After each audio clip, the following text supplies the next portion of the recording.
तो ये chemical kinetics का कौन सा लेक्चर है? लेक्चर नंबर 7 आई थिंक है।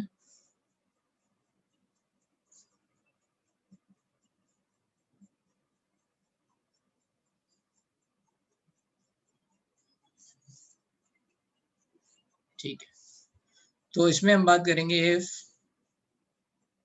RDS is not given,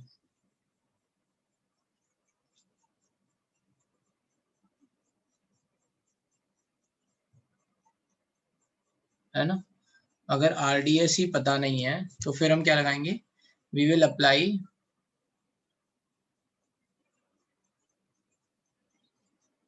study state approximation. Steady state approximation का मतलब क्या है कि एक्चुअली होता यह है कि अगर हम कोई रिएक्शन देखें, है ना, और उस रिएक्शन में let's say we are going to talk about rate, है ना, अगर किसी रिएक्शन का रेट देखें,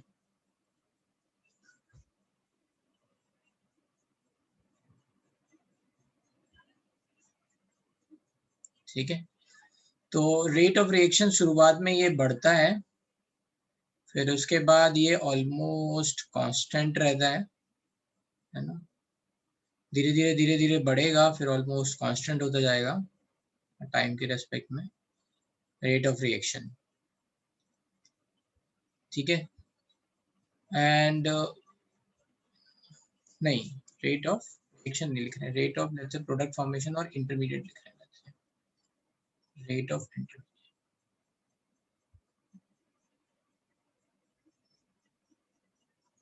तो पहले क्या होगा? Rate of intermediate, let's say we are going to write कि इंटरमीडिएट की कंसंट्रेशन क्या है यहाँ पे। तो रेट का मतलब यहाँ कंसंट्रेशन लिखी है अगेन, ठीक है, ठीक है।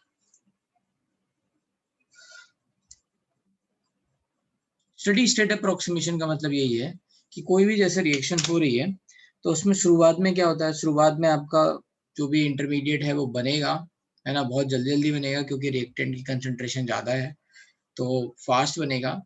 फिर धीरे धीरे क्या होगा, एक टाइम के बाद जो rate of formation of intermediate है वो rate of let's say dissociation of intermediate के बराबर हो जाएगा। And after let's say towards the and जो भी एक्सेस में आपका इंटरमीडिएट होगा, है ना, वो धीरे धीरे खत्म होने लग जाएगा। तो हम ये मानते हैं कि पूरी रिएक्शन में मोस्टली, है ना, जो पार्ट है जहाँ पे इंटरमीडिएट की रिएक्शन इंटरमीडिएट की जो कंसंट्रेशन है वो कांस्टेंट रहेगी, उसको बोलते हैं स्टडी स्टेट, है ना। क्या बोलते हैं, है ना। तो अगर मान लो ये इंटरमीडिएट की concentration versus let's say time का हम ग्राफ बनाएं तो कुछ ऐसा बनेगा,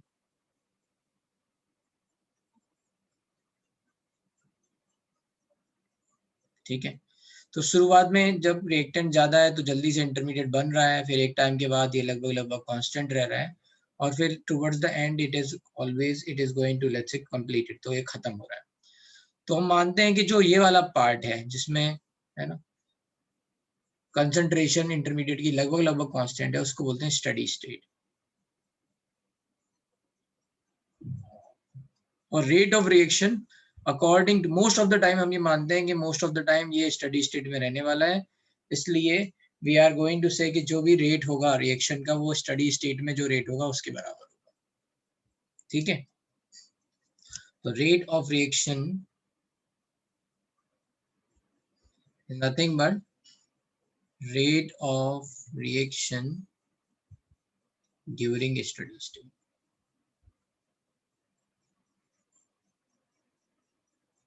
ठीक है।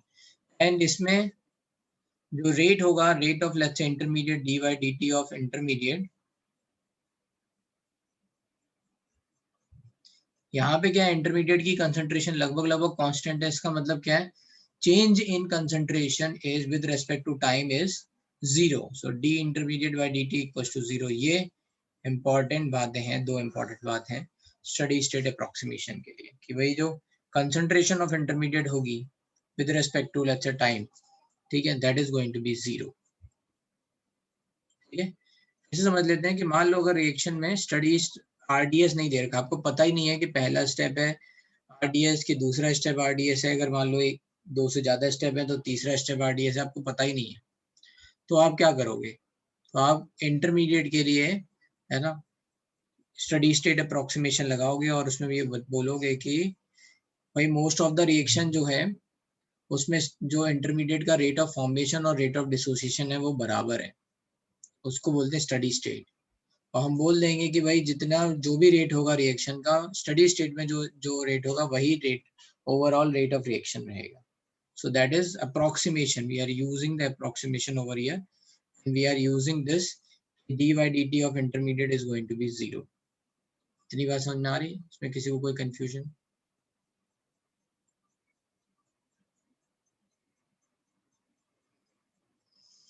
ठीक है भाई, ओके।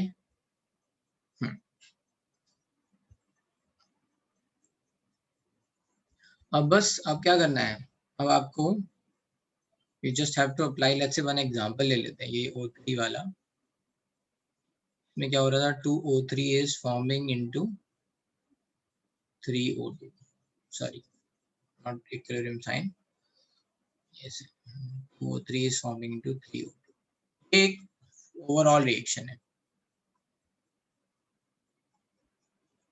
इस रिएक्शन के 3 स्टेप दे रखे हैं, लेट्स से स्टेप 1 कि O3 is converting into O2 plus O, है ना, इस पे rate of the reaction let's say K1 है कांस्टेंट, ठीक है। स्टेप 2 कि O2 plus O gives O3,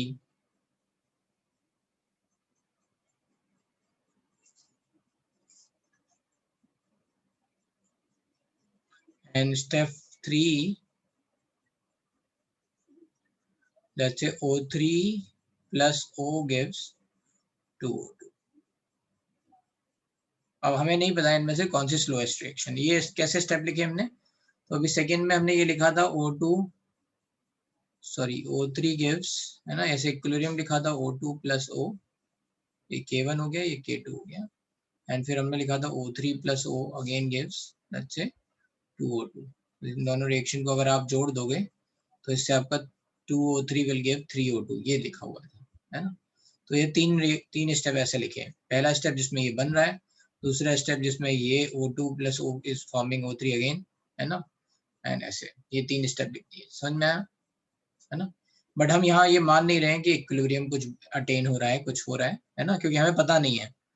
so we are just saying कि स्टेप 1 स्टेप 2 स्टेप 3 ये 3 स्टेप है, मान लो इनमें ये रिएक्शन हो रही है फाइनली, एंड ओवरऑल रिएक्शन जो है जो बन रहा है वो ये है 2O3 इज फॉर्मिंग 3O2। इतनी बात समझ में आ गई।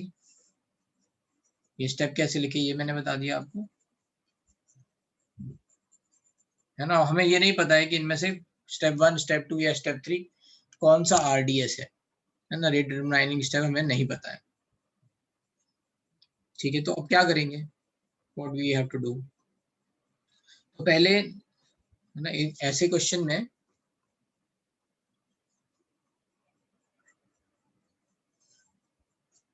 ओवरऑल रिएक्शन के लिए रेट लिखेंगे, तो rate of reaction is going to B,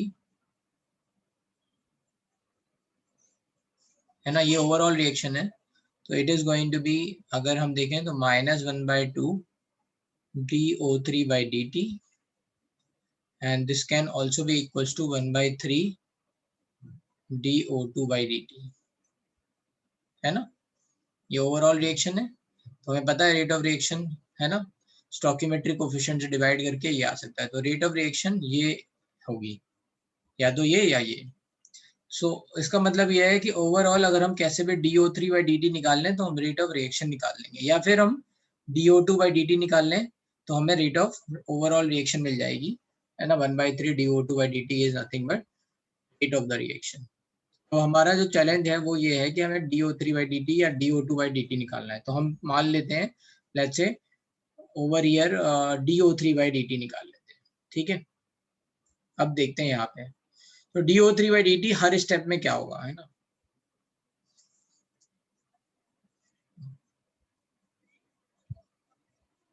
अच्छा ओवरऑल DO3/dt निकालना है। सो फॉर O3,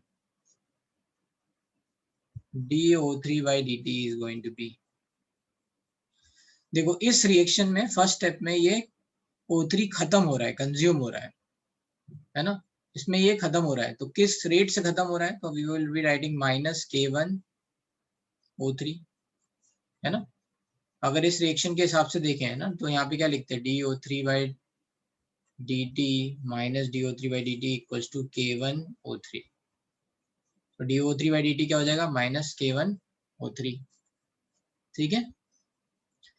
इस रिएक्शन के हिसाब से DO3 बाई dt क्या हो जाएगा, यहाँ पे बन रहा है, तो DO3 बाई dt क्या हो जाएगा, यहाँ पे ये प्रोड्यूस हो रहा है, तो प्रोड्यूस होने के लिए प्लस का साइन लगाएंगे, है ना, मतलब यहाँ पे ये बन रहा है ना DO3 बाई dt, प्लस में क्या हो जाएगा K2 O2O, यहाँ पे लिख देते हैं प्लस, तो ओवरऑल क्या हो गया ये, या इतना खत्म हुआ इतना बना, ये समझ में आ रहा है, माइनस प्लस कैसे लिख रहे हैं, खत्म हो रहा है तो माइनस लगाना है और बन रहा है तो प्लस लगा देना है, ठीक है। अब इस वाली रिएक्शन में क्या होगा, इसमें भी खत्म हो रहा है तो माइनस K3O3O, इतनी बात में किसी को कोई दिक्कत,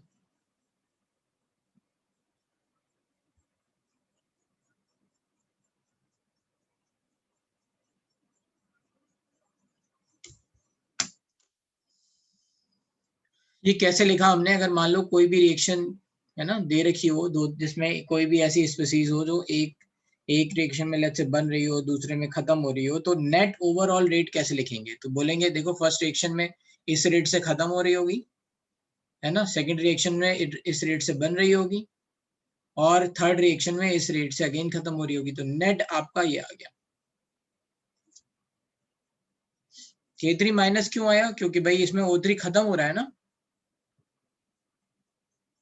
तो आप यहाँ पे अगर लिखना चाहो तो आप लिखते हैं minus DO3 by dt equals to K3O3O, तो ये माइनस साइन इधर चला गया है, तो इसको इस तरह से भी समझ सकते हैं, माइनस इज रिप्रेजेंटिंग कि ये खत्म हो रहा है, प्लस इज रिप्रेजेंटिंग ये बन रहा है, फिर माइनस इज रिप्रेजेंटिंग अगेन ये खत्म हो रहा है थर्ड स्टेप में, ठीक है। तो अब सब लोग DO2 बाई dt खुद से लिख के बताओ मुझे, DO2 बाई dt सबको लिखना है, चलो, है ना, ये 3 स्टेप दे रखे हैं इनमें, इनसे आप निकालो DO2 बाई dt। बोलो जास्कर। सर सर ये आपने फॉर O3 ये जो फाइनल स्टेप आया है जो बॉटम पे लिखा है, सर इसमें आपने करा क्या, मुझे समझा ही नहीं। अरे ये बताओ, यहाँ O3, ये बताओ इस रिएक्शन का रेट लिखो, केवल स्टेप 3 का रेट लिखो, कैसे लिखोगे step 3, sir minus DO3 by D T के इंटू O3 की कंसेंट्रेशन इंटू O की कंसेंट्रेशन। तो बस वही तो लिखा है हमने, और क्या है, हर एक स्टेप में इंडिविजुअली DO3 देख लिया क्या है भाई, ओके है ना, सर, ये माइनस वाला साइन इधर से इधर ले गए, तो नेट लिख दिया, ओके अब ओके। यहाँ पे हर एक रिएक्शन से DO3 निकाल के नेट लिख दिया टोटल, यस सर, समझ गया, थैंक यू सर।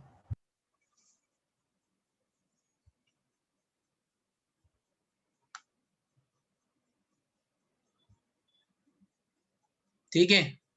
तो बस आपको ये ध्यान रखना है कि किसमें प्रोड्यूस हो रहा है, किसमें लेट्स से है ना खत्म हो रहा है, तो अगर मुझे DO2 बाई dt लिखना होता है, लेट्स से मैं यहाँ लिख रहा हूँ क्योंकि मुझे DO2 बाई dt की जरूरत नहीं है, बस जस्ट यू कैन अंडरस्टैंड, तो यहाँ O2 प्रोड्यूस हो रहा है, तो आई विल राइट K1O3, है ना, इसका रिएक्टेंट कौन है O3, तो K1O3, यहाँ पे ये क्या है खत्म हो रहा है, तो माइनस K2O2O, और यहाँ पे ये फिर से प्रोड्यूस हो रहा है, ठीक है। तो what we are going to write in this case, ये क्या हो जाएगा प्लस, है ना, अच्छा, तो इसके केस में हम यहाँ पे एक बात और है कि यहाँ पे स्टोइकियोमेट्रिक 2 आ रही है, तो अगर हम केवल इस रिएक्शन के लिए लिखते हैं, राइट, तो वी हैव टू राइट, एक मिनट, मैं क्या बोल रहा हूँ, नहीं नहीं, मुझे रेट ऑफ रिएक्शन नहीं लिखना है ना, मुझे तो DO2 बाई dt लिखना है, हाँ, तो इस रिएक्शन में अगर यहाँ पे K3 है ना, ये केवल इस रिएक्शन को देखो, है ना, केवल इस रिएक्शन को देखो, इसमें क्या होता, DO3 बाई dt माइनस, है ना, which will be equals to, let's say we are going to write यहाँ 1/2 DO2 by dt केवल इस रिएक्शन के लिए इक्वल्स टू K3O3O ये लिखते हैं हम क्या, है ना, सही है ना। मैंने ये खत्म हो रहा है और ये बन रहा है, तो ये रिलेशन आ जाता। तो यहाँ पे ये क्या हो जाता, DO2 by dt 2 यहाँ से मल्टीप्लाई हो जाता था, तो 2 K3O3 ऐसा।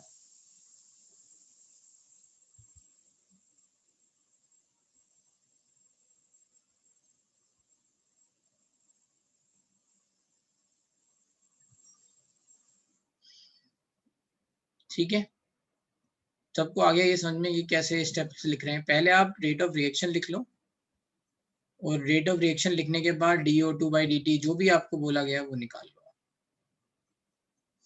ठीक है, तो अभी मैं ये वाला पार्ट रब कर दे रहा हूँ क्योंकि मुझे उसकी जरूरत नहीं है अभी, क्योंकि मैं एक ही के टर्म्स में निकालना चाहता हूँ, है ना। तो O3 by OT की O3 by DO3 by dt के टर्म्स में निकाल रहा हूँ। ठीक है,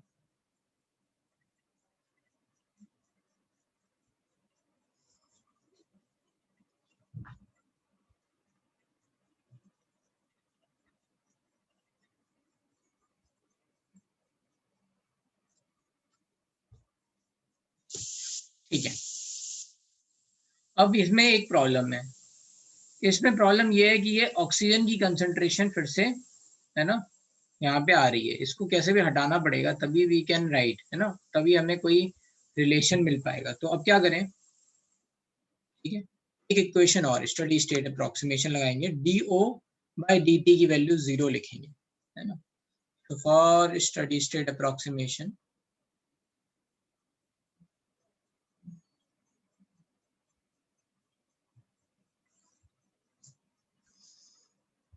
और study state approximation, DO by dt की वैल्यू क्या होगी, 0 होगी। तो पहले DO by dt निकाल लेते हैं।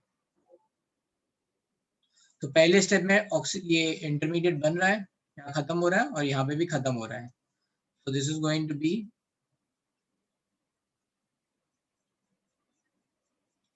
K1O3, है ना, K1O3 बन रहा है, यहाँ पे खत्म हो रहा है, तो माइनस K2O2O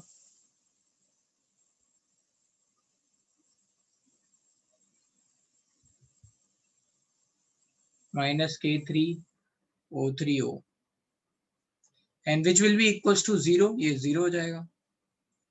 अब क्या हुआ, you can write K1O3 equals to K2 plus K3, sorry, K2O2 plus K3O3 into O। तो O की वैल्यू मिल गई आपको, O is nothing but K1O3 divided by K2O2 plus K3O3। ठीक है, ये स्टडी स्टेट अप्रोक्सीमेशन से ये बात मिली आपको। बस अब क्या करेंगे, ये वैल्यू इसमें डाल देंगे, है ना, ये वैल्यू इसमें डाल देंगे बस। तो हेंस DO3 by dt क्या हो जाएगा,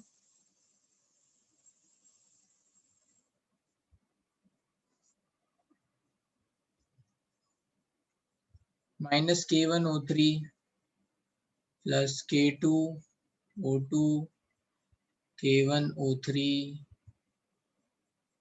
divided by K2O2 plus K3O3 and this is minus K3O3। तो अच्छा, यहाँ से ये वैल्यू कॉमन हो जाएगी कहीं से, ये K1O3 अभी देखते हैं बाद में, K3O3 and K1O3 divide by K2O2 plus K3O3। ठीक है, K1O3 को लेट्स से कॉमन ले लेते हैं, सब में K1O3 आ रहा है ना। ये -1 है और यहाँ एलसीएम भी ले लेते हैं, तो ये आ जाएगा -K2O2 -K3O3,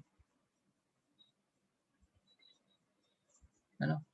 फिर यहाँ पे क्या आएगा ये, है ना, इसको भी बाहर ले आते हैं, K1O2 + K3O3,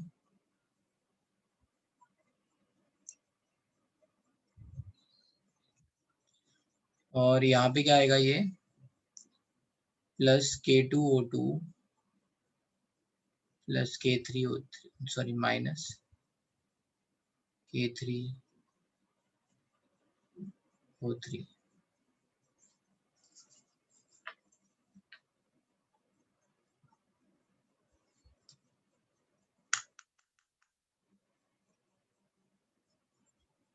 तो ये तो कट गया, है ना, माइनस का ये प्लस से कट गया, और यहाँ पे ये आ गया माइनस में आ गया ये 2K3O3,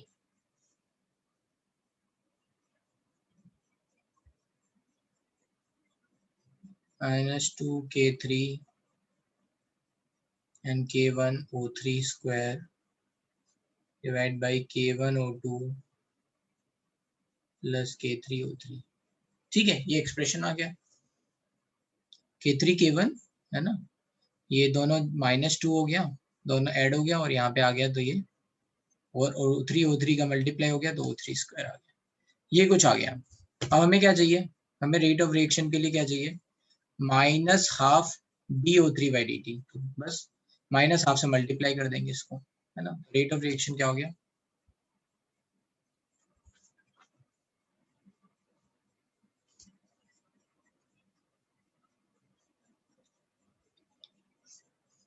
तो ये आ गया आपका -12 DO3/dt, so which is equals to K3 K1 K3O3 square divided by K1O2 + K3O3, ये आ गया। तो ये आपका फाइनल लेक्चर रिजल्ट आ गया, रेट ऑफ रिएक्शन ये आ गया आपका। अब अगर मान लो इसमें अगर आपको ये बात पता हो कि आरडीएस स्टेप जो है वो थर्ड स्टेप है ना, ये हमने पहले पता था सेकेंड एग्जांपल में, जहां पे हमने इक्विलिब्रियम लिया था और ये आरडीएस लिया था। इट शुड बी K2, कौन सा K2 भाई, कहाँ पे हमने मिस्टेक किया क्या,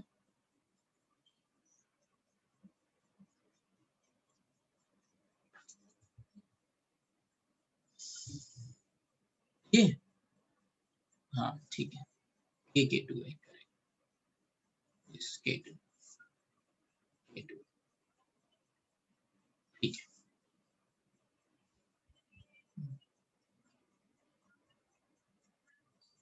उसका कुछ फायदा नहीं है वेदांत, बस तुम्हें इतना पता होना चाहिए कि कैसे लगाना है स्टडी स्टेट अप्रोक्सीमेशन, बस, ठीक है।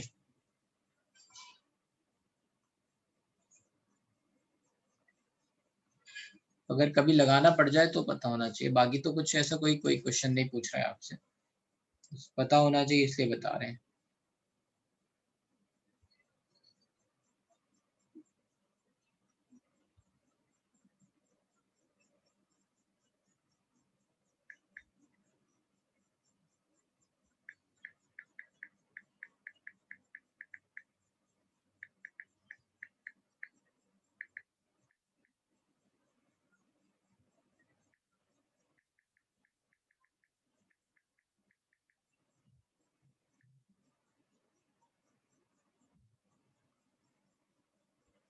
ठीक है, इतना समझ में आ गया, इसमें किसी को कोई कंफ्यूजन, तो क्या किया फिर से देख लेते हैं एक बार। इसमें दो स्टेप भी बहुत इंपॉर्टेंट है, एक तो ये है कि आप पहले रेट ऑफ द रिएक्शन लिखना सीख जाओ, है ना, किसी के रिस्पेक्ट में। सबसे पहले तो आपने ये DO3/dt लिखा, राइट, रिएक्शन आपको दे रखी है अलग अलग स्टेप में, तो you are able to write कि क्या होगा net order, let's say net rate of reaction DO3/dt। Then you have applied steady state approximation, उसमें इंटरमीडिएट की कंसंट्रेशन लिखी, उसको 0 कर दिया सेम मेथड से, उससे आपको O की वैल्यू मिली, and then you have put this concentration of O into this expression, ठीक है, इससे आपको ये DO3/dt मिल गया और फिर आपने रेट ऑफ रिएक्शन निकाल लिया। अब इसमें इसको जस्ट कंफर्म करने के लिए, क्रॉस चेक करने के लिए कि हमने जो एक्सप्रेशन बनाया वो सही है या नहीं, तो let's say if third step is RDS, तो थर्ड स्टेप RDS है, इसका मतलब क्या हो जाएगा, K1 is much much greater than K3 and K2 is much much greater than K3।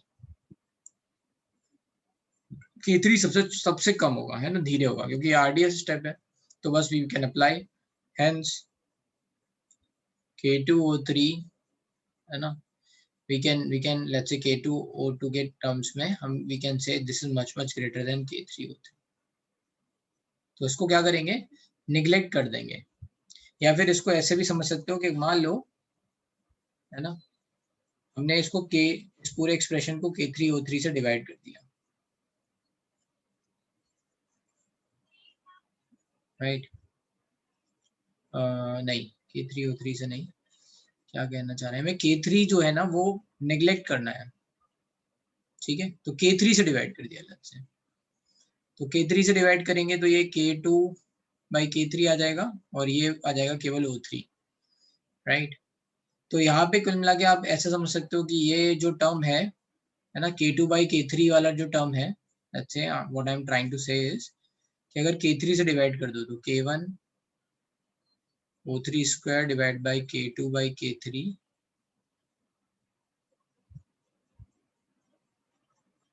O2 plus O3, ऐसा कुछ हो जाएगा।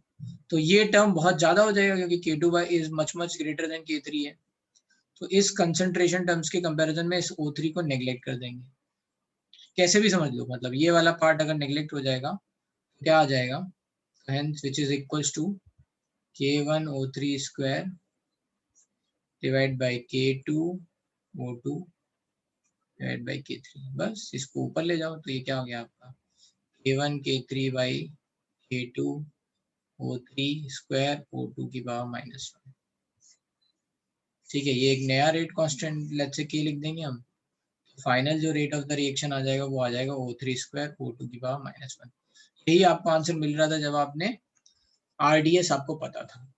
तो दैट मीन्स जो हमने अभी यहाँ पे ऑब्जर्वेशन लिखा हुआ है, जो हमने एक एक्सप्रेशन बनाया स्टडी स्टेट अप्रोक्सीमेशन से, सही है ना, if third step is RDS तो हम ये बोल सकते हैं कि K1 is much much greater than K3 and K2 is much much greater than K3, so we can ignore, है ना, डिवाइड करने की जगह डायरेक्टली भी इग्नोर कर सकते थे, मतलब डायरेक्टली हम बोल देते इसको, है ना, तो भी आसान पड़ता।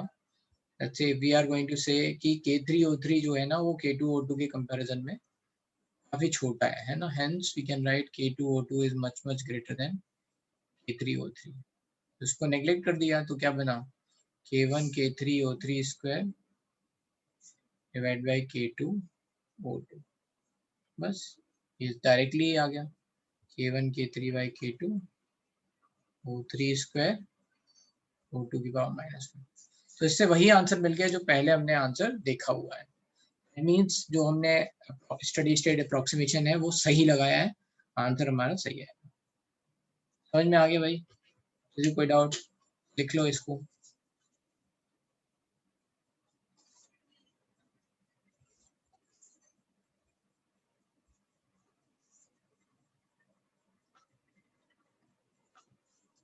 तो इसमें जो अगेन मैं बोलूंगा दो चीजें आपने सीखी, एक तो आपने नेट रेट लिखना सीखा, है ना, अगर अलग अलग रिएक्शंस दे रखी हैं तो आपको पता होना चाहिए कि किस में वो फॉर्म हो रहा है और किस में वो खत्म हो रहा है, तो उससे आप नेट रेट लिख लोगे।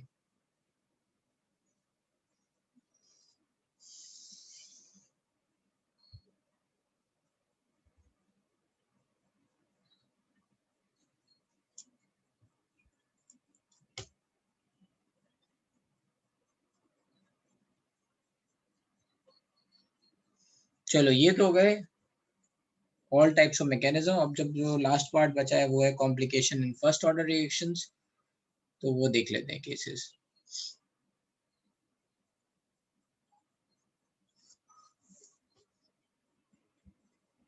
मैं चल रहा हूँ आगे, ठीक है। ये जो पार्ट हम कर रहे हैं ये एक्चुअली रेडियो एक्टिविटी में आप देखोगे, फिजिक्स में भी यही बात पढ़ाई जाएगी आपको रेडियो एक्टिविटी में, कि भाई किस रेट से डिके होता है, क्या होता है मतलब रेट, तो वो हम देखेंगे, ठीक है। तो अभी यहाँ पे लिख लेते हैं heading complication in first order reactions.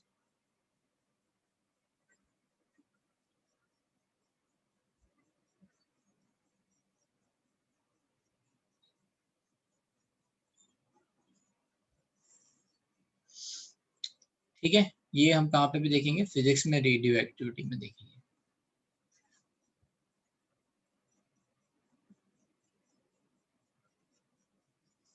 इसमें केसेस हैं, जैसे केस 1 है पैरेलल रिएक्शन, कि अगर मान लो एक साथ दो रिएक्शन हो रही है पैरेलली, मतलब दो प्रोडक्ट बन रहे हो, so we are going to write parallel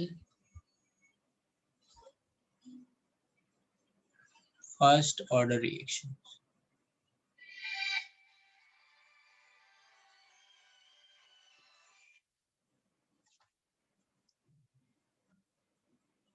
ठीक है, पैरेलल फर्स्ट ऑर्डर रिएक्शंस अगर मान लो दो है, इसका मतलब क्या है, इसका मतलब ये है कि लेट्स से अगर मान लो ए है कोई आपका रिएक्टेंट, और ये साइमल्टेनियसली दो फर्स्ट ऑर्डर रिएक्शन में जा रहा है और अलग अलग प्रोडक्ट बना रहा है बी और सी, लेट्स से अलग अलग rate, let's say rate of the reaction let's say K1 और K2 है, ठीक है। तो ए से बी बन रहा है और ए से सी बन रहा है, दो फर्स्ट ऑर्डर रिएक्शंस हो गई यहाँ पे, है ना। इसको ऐसे समझ सकते हो, जैसे मान लो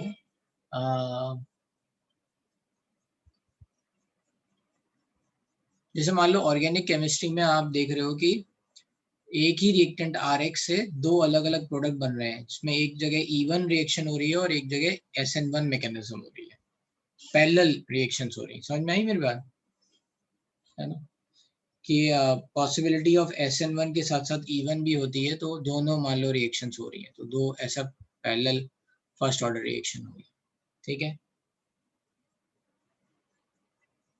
तो उनके रेट लेट्स से K1 और K2 अलग अलग हैं, तो अब लिख लेते हैं। तो एट t इक्वल्स टू 0 हम ये मान रहे हैं सिंपल केस कि ये A है और ये t इक्वल्स टू 0 पे 0 है और ये t इक्वल्स टू 0 पे भी 0 है ना।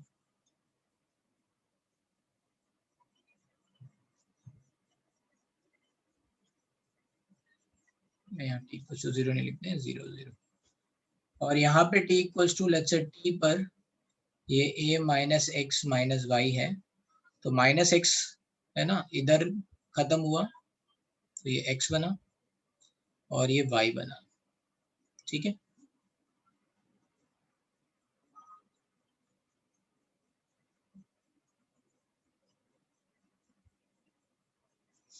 ठीक है, शुरुआत में ये a था, ये 0 0 दोनों थे, आफ्टर सम टाइम इसका कुछ पार्ट x पार्ट b बना रहा है और y part let's say c बना रहा है, ऐसा कुछ है, ठीक है।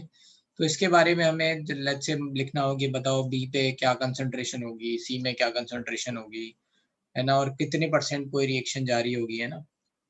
तो ये सब जो भी फॉर्मूले हैं वो हम यहाँ पे बनाएंगे अभी, है ना, we are going to let's write, और यही इसका सबसे most important let's say step है, केस है सॉरी, है ना, कॉम्प्लिकेशन इन फर्स्ट ऑर्डर में। इतनी बात समझ में आ गई, लिख लो भाई जो लोग लिख रहे हैं।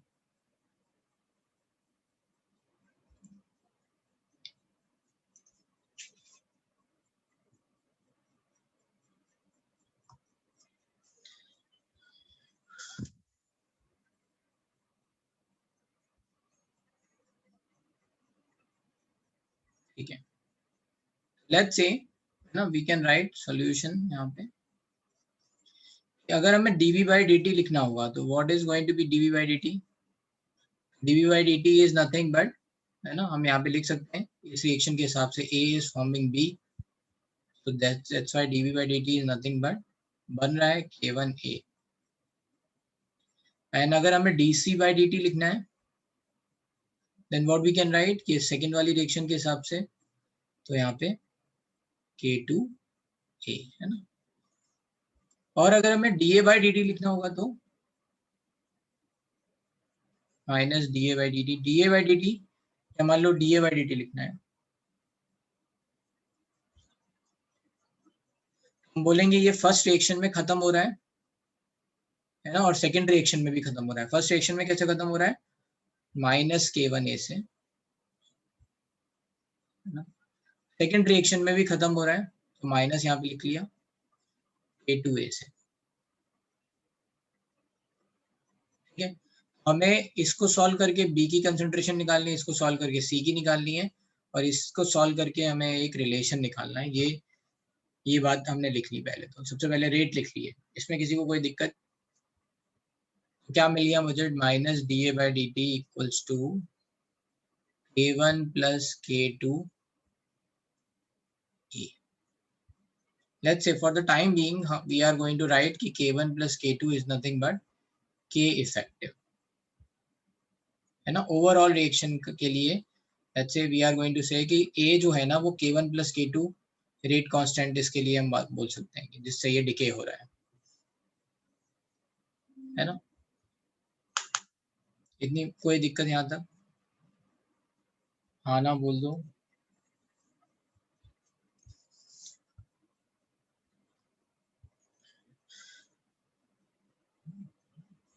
ठीक है, तो अब क्या करेंगे, बस नॉर्मल जो हम फर्स्ट ऑर्डर में करते थे, इसको ए को इधर ले जाएंगे, डी टी को इधर ले जाएंगे, तो ये हो जाएगा minus D A by D T, sorry minus D A by A equals to K1 plus K2 D T. Integrate करेंगे कहाँ से कहाँ तक, ए नॉट से ए टी तक, और इसको कहाँ से कहाँ तक करेंगे, 0 से t तक। इसको इंटीग्रेट करेंगे तो ये क्या बन जाएगा, ln, है ना,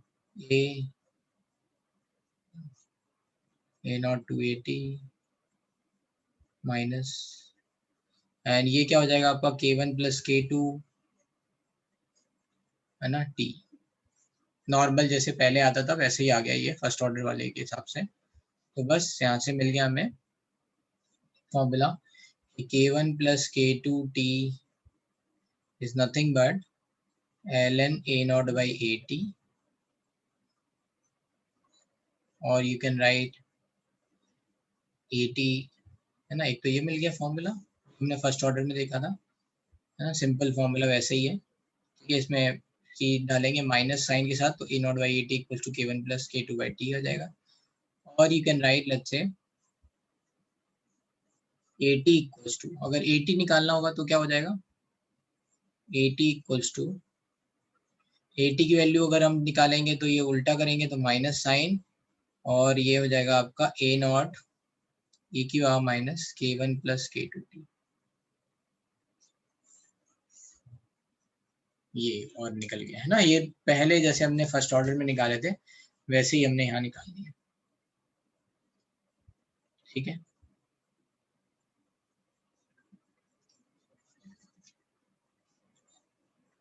अब इससे B की कंसंट्रेशन निकल जाएगी क्योंकि हमें A पता है, तो वी कैन राइट, है ना, we can write dB by dt is nothing but K1A, dB equals to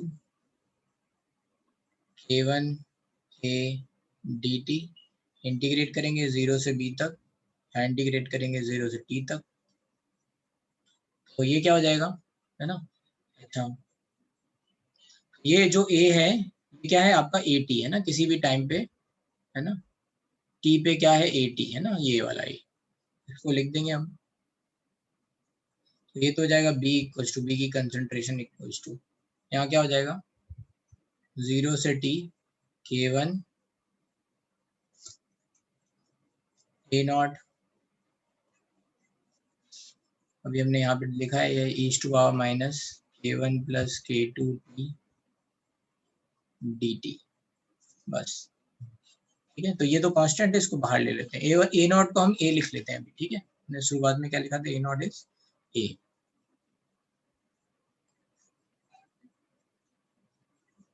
तो ये क्या हो जाएगा, B कंसंट्रेशन क्या हो जाएगा, K1A इंटीग्रेशन 0 से T e की power minus K1 plus K2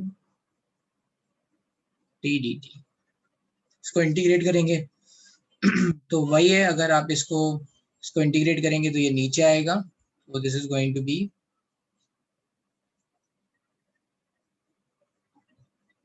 k1a minus k1 plus k2, ठीक है। और ये क्या हो जाएगा आपका e की power minus k1 plus k2 t, 0 से t तक, इसका इंटीग्रेशन ये आ जाएगा। अब इसमें लिमिट डाल देंगे तो t और ये 0 आएगा तो ये आ जाएगा b की concentration is nothing but minus k1a divide by k1 plus k2, t की वैल्यू t डालेंगे तो ये हो जाएगा e की power minus k1 plus k2 t minus 0 डालेंगे तो 1 आ जाएगा तो -1। इस माइनस को अंदर ले जाओ तो फॉर्मूला हो गया b equals to k1a divide by k1 plus k2 1 minus e की power minus k1 plus k2 t।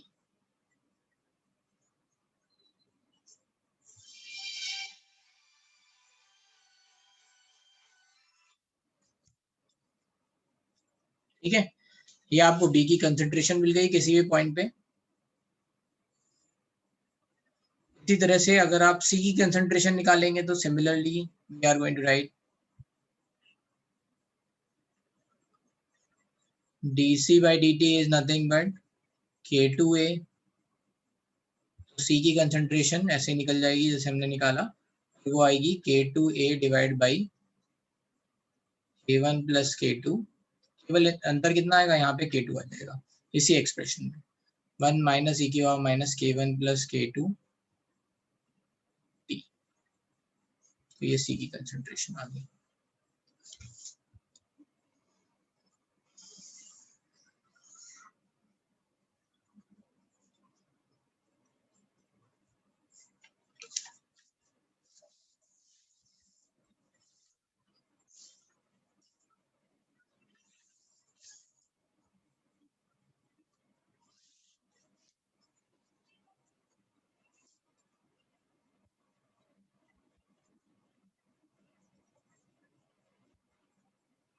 ठीक है भाई, ये लिख लो।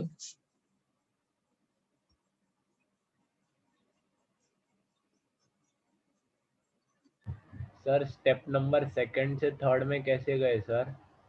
कौन सा, यहाँ से यहाँ? नहीं सर, फर्स्ट सबसे पहला है। ये हाँ सर, इसके नीचे सेकंड और सेकंड से थर्ड। तो a की वैल्यू लिख दी हमने, a की वैल्यू ये थी ना 80 a नॉट ईस्ट वा minus k1 plus k2 into t। Sir but यहाँ जो ए लिया है वो तो इनिशियल कंसंट्रेशन है ना। नहीं बेटा, ये रेट होता है ना, रेट जिस टाइम t है उस टाइम के हिसाब से a लिखोगे ना, a की कंसंट्रेशन 80 होता हाँ है। हाँ सर, सॉरी।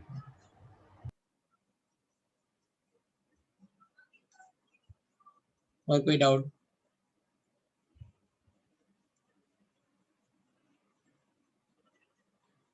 तो ये कुछ अगर ध्यान से देखें तो ये फर्स्ट ऑर्डर वाले ही लेट्स से फॉर्मूले लिखे हुए हैं, है ना। ये k1 प्लस k2 को अगर हम k इफेक्टिव लिख लें तो ये आ जाएगा आपका, जैसे यहाँ पे लिखा हुआ है k1 a divide by k effective, है ना, 1 minus each to R minus k effective into t। ठीक है, तो आपने जब केवल a से b देखा था, है ना, जब शुरुआत में फर्स्ट ऑर्डर का डेरिवेशन, तब b की कंसंट्रेशन क्या आती थी यहाँ पे, है ना।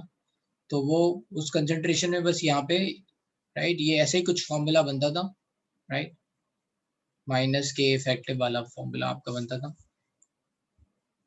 x की कंसंट्रेशन, तो क्या होता था a इंटू 1 माइनस ई की पावर माइनस के टी बनता था, है ना। बस यहाँ पे ये k1 बाई के इफेक्टिव एक्स्ट्रा आ रहा है एक तरह से।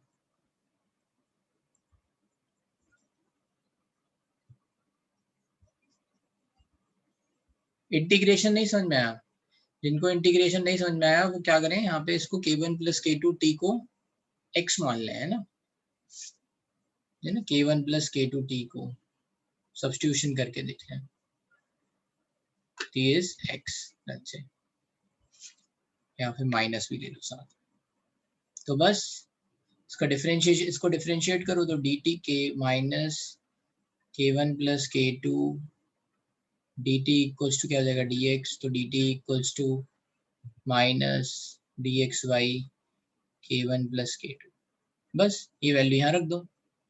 dt इक्वल्स टू, है ना, जो भी हमने यहाँ लिखी हुई है। तो अब ये फॉर्मूला, ये जो एक्सप्रेशन है ये क्या हो गया, k1a e to power x, इसको x माना, e to power x dx divide by k1 plus k2 minus का। तो ये माइनस वाला बाहर ले गए तो ये आ गया k1a divide by k1 plus k2 e की पावर x dx। इसका इंटीग्रेशन क्या होता है, इसका integration same e to power x ही होता है, तो e टू पावर x लिख लिया बस, फिर से वही लिमिट लगा दी। है प्रियंका समझ में? जिनको इंटीग्रेशन नहीं समझ में आया हो वो उसको सब्स्टिट्यूशन करके देखिए।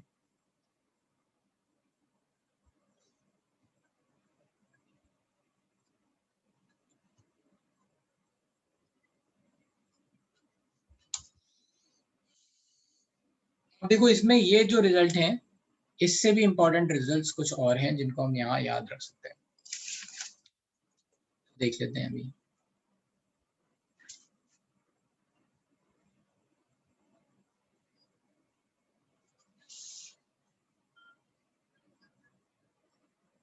तो अगर किसी ने पूछा कि बताओ, है ना, सबसे इंपॉर्टेंट यहाँ पे नोट करके लिख लेंगे कि B और C का रेशियो क्या है, what is the, let's say B and C का रेशियो। तो जब इन दोनों को डिवाइड करेंगे तो ये आएगा k1 डिवाइड k2, बाकी सब कट जाएगा, ठीक है। तो B और C का रेशियो k1 और k2 के बराबर होगा, मतलब B और C किसी भी पॉइंट पे किसी भी टाइम t में किस लेट्स से रेशियो में फॉर्म होंगे, you can calculate on the basis of k1 and k2। तो ये बहुत इंपॉर्टेंट बात है। किसी ने अगर परसेंटेज यील्ड पूछा ना, percentage yield, let's say percentage B पूछा कि परसेंटेज बी कितना है टोटल प्रोडक्ट फॉर्म में, तो वो कितना हो जाएगा, percentage B is going to be B divide by B plus C, total में से बी का कंट्रीब्यूशन कितना है इनटू 100, तो बस which is equals to k1 divide by k1 plus k2 into 100, ठीक है। तो ये परसेंटेज बी आ जाएगा,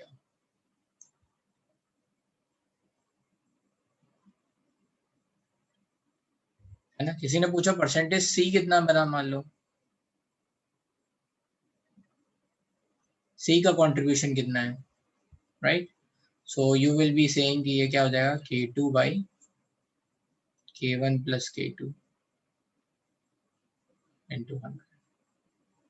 ये परसेंटेज बी और सी निकालना आ गया।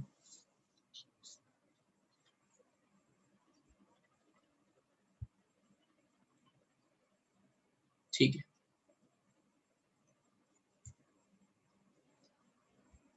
इसमें किसी को कोई दिक्कत?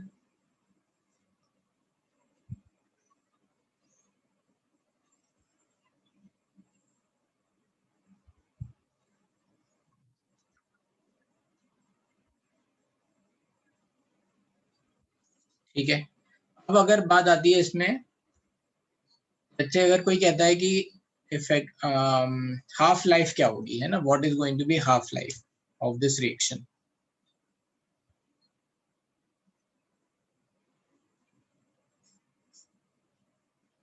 तो हमें पता है k1 plus k2 is nothing but equals to k effective,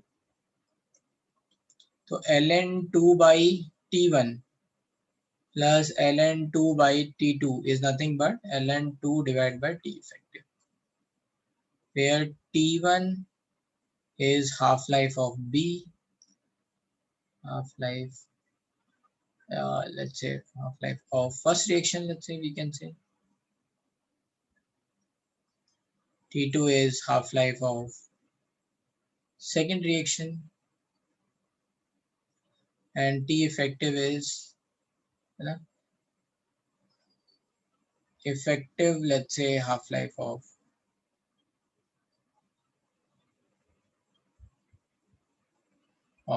overall reaction, ठीक है। तो इससे क्या फॉर्मूला बना, ln2 तो हट जाएगा, 1 upon T effective is nothing but 1 upon t1 plus 1 upon t2, ठीक है। एक ये फॉर्मूला भी इंपॉर्टेंट है।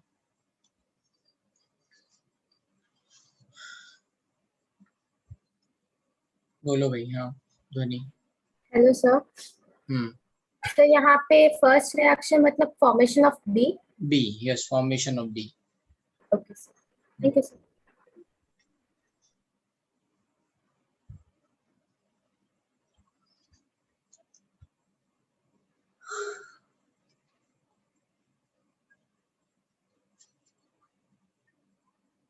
इसमें कोई ये भी पूछ सकता है, इसमें कभी कभी पूछा जाता है, ये हमने बता दिया, परसेंटेज यील्ड बता दिया। Effective activation energy of overall reaction कैसे निकालेंगे? इफेक्टिव एक्टिवेशन एनर्जी तो लिख लेंगे यहाँ पे कि effective is nothing but K1 plus K2। तो यहाँ पे K इफेक्टिव क्या हो जाएगा according to Arrhenius equation? A effective is to power minus EA by RT equals to, यहाँ पे लिख लेंगे ये A1 is to power minus EA1 by RT plus A2 is to power minus EA2 by RT को differentiate कर देंगे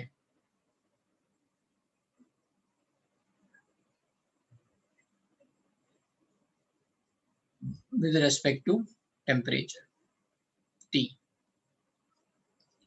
तो अगर डिफरेंशिएट करेंगे तो ये क्या हो जाएगा आपका ना, east to minus minus x एक तरह से हो गया, तो वो क्या होता है माइनस एक्स, इसका डिफरेंशिएशन और ले लेंगे तो ये हो जाएगा minus E A by are.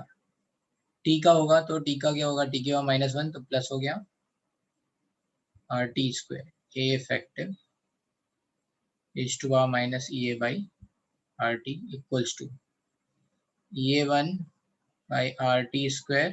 Similarly, we are going to write यहाँ पे A1 is to power minus EA1 by RT plus EA2 RT square A2 is to power minus EA2 by RT। अब यहाँ पे लिख देंगे इसको, ये क्या लिखा हुआ है K इफेक्टिव, तो और RT स्क्वायर हर जगह कट जाएगा, तो EA K effective is nothing but EA1 K1 plus EA2 K2। So EA is nothing but equals to EA1 K1 plus EA2 K2 divided by K effective, which is nothing but EA1 K1 plus EA2 K2 divided by K1 plus K2।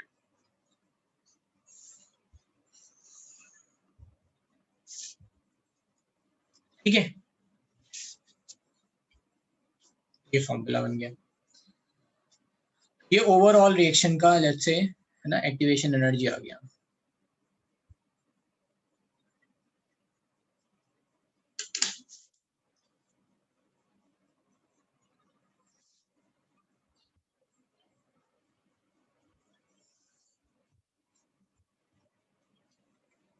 अब इसमें चलो कुछ questions देखते हैं, example. ठीक है, मैं कुछ एग्जांपल भी देखता हूँ,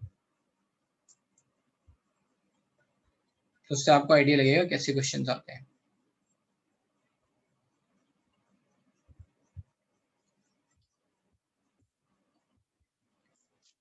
हाँ बोलो भाई।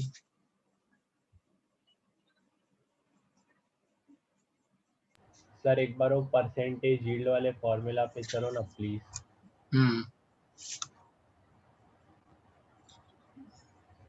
तो जैसे मान लो मैंने बोला कि Rx से E1 रिएक्शन हो रही है और SN1 रिएक्शन हो रही है साइमल्टेनियसली, एंड आई वांट कि बताओ कितने परसेंट SN1 हो रही है और कितने परसेंट E1 हो रही है मान लो। तो I am going to check कि भाई कितना यहाँ पे ये बना है ना, प्रोडक्ट बना SN1 के हिसाब से और कितना E1 के हिसाब से बना। तो कैसे पता लगाएंगे? तो product form due to SN1 divide by total product form, यही तो परसेंटेज यील्ड होगा। Yes sir. इनटू 100, और ये वैल्यू मैं लिख सकता हूँ K1 और K2 के टर्म्स में। ओके सर, तो बस हो गया मेरा आंसर। यस सर, तो समझ मुझे गया। पता चल गया भाई कि कितने परसेंट SN1 हो रही है और कितने परसेंट E1 हो रही है। और भी कोई डाउट? इसको रिलेट कर पा रहे हो ना? लेट्स से नॉर्मल रिएक्शन जहाँ पे एक से ज्यादा रिएक्शन हो रही है parallelly, then rate of reaction से आप बता सकते हो कि कौन सी वाली ज्यादा डोमिनेटिंग होगी।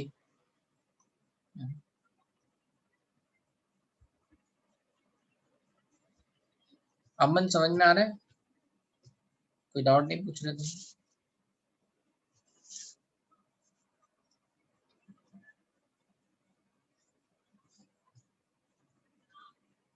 अमन है ही नहीं।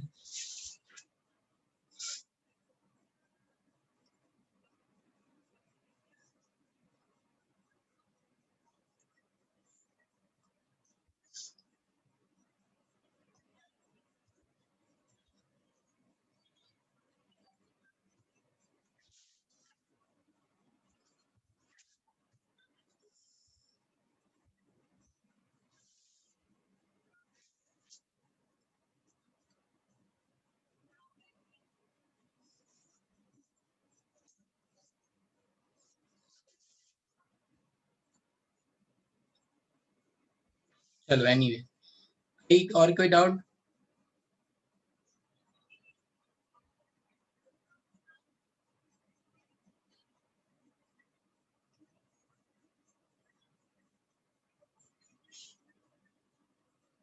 तो अभी देखते हैं इसमें क्वेश्चन कैसे आते हैं। ठीक है, लिख लो। हाँ,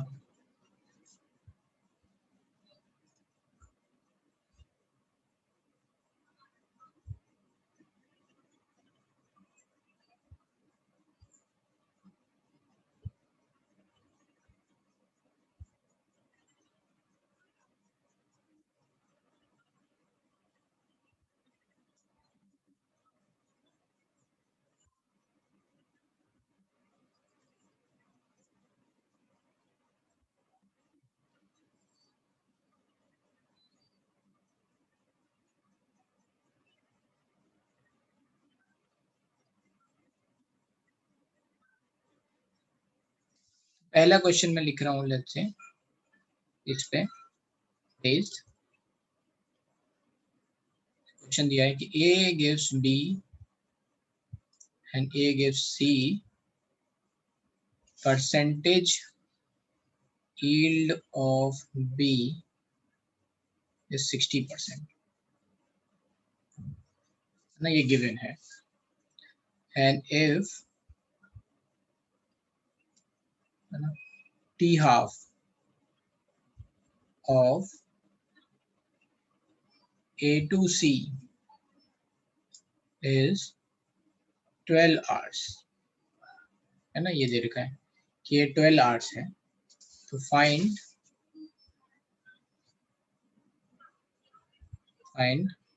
T half of overall reaction, मतलब नेट टी हाफ निकालना है, ये दे रखा है। एंड ऑब्वियसली अभी ये पहला क्वेश्चन है तो आपको समझ में नहीं आया करना क्या है, तो मैं थोड़ा सा हिंट दे देता हूँ सॉल्यूशन। जैसे ही इन्होंने परसेंटेज यील्ड 60% बोला, then you can calculate what is the percentage yield of B. अगर ये 60% है तो रिमेनिंग आउट ऑफ 100% 40% बी बन रहा होगा, है ना। तो percentage yield of B, sorry, percentage yield of C is going to be 60%। तो बी हो गया आपका, है ना, 60% ऑफ टोटल, एंड सी कितना हो जाएगा, 40% ऑफ टोटल। ठीक है, जैसे आपको ये यील्ड पता चल गया, can you write B by C which is nothing but 3/2, 60/40, which is also equals to K1/K2। तो इससे एक रिलेशन मिल गया आपको भाई, 3K2 इक्वल्स टू 2K1। अब इसको टी हाफ के टर्म्स में लिख लो। तो K2 का आपको टी हाफ दे रखा है, तो 3/ln2/t हाफ, है ना, टी हाफ ऑफ सेकेंड, मैंने T2 लिखा,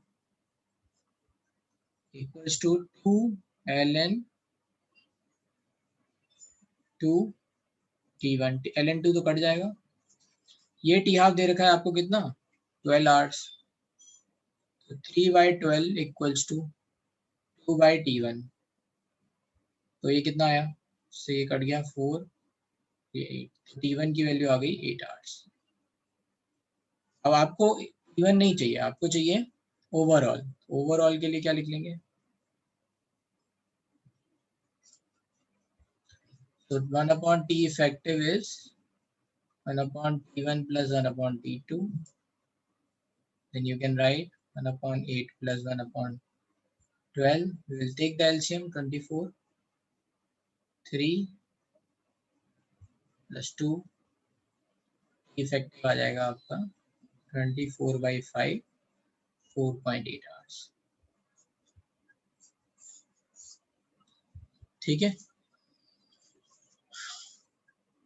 तो 4.8 आवर्स में ये जो है अपनी इनिशियल कंसंट्रेशन का आधा रहता है।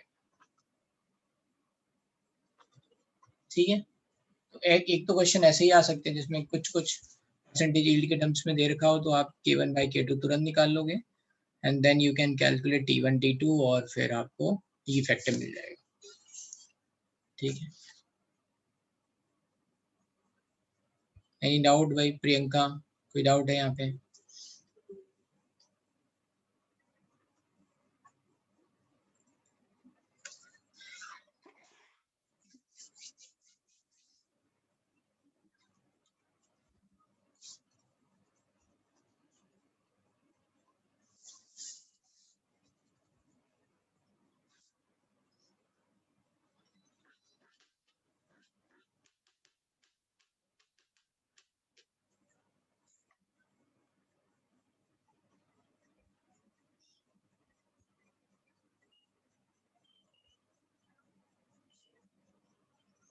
भाई एक रेशियो लिखा हुआ है, बी की कंसेंट्रेशन और सी की कंसेंट्रेशन का रेशियो K1/K2 आया आपका, है ना? इतना समझ में आ रहा है प्रियंका? कहाँ से आया ये? हमने यहाँ से निकाला है ना, K1A divide by K1 plus K2, ये सब, तो से K1/K2 आ जाएगा, है ना ये वैल्यू। ठीक है, अब अगर आपको B divide by V plus C लिखना है, तो V प्लस C आप एक तरह से मतलब ये एक रेशियो लिख सकते हो, या फिर इसको ऐसे लिख सकते हो, how would you will know, यहाँ पे +1 कर दो, लेट्स से +1, दोनों में +1 हो सकता है, एलसीएम लो, तो ये क्या हो जाएगा, V plus C divide by C equals to K1 plus K2 divide by K2, ऐसे लिख सकते हो, इसको उल्टा कर दो, विल गेट, है ना, परसेंटेज यील्ड ऑफ C मिल जाएगा आपको, कैसे भी लिख सकते हो, है ना।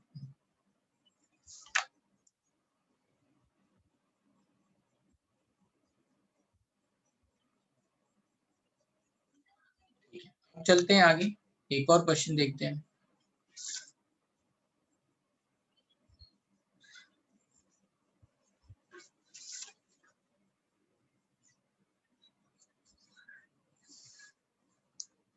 क्वेश्चन है,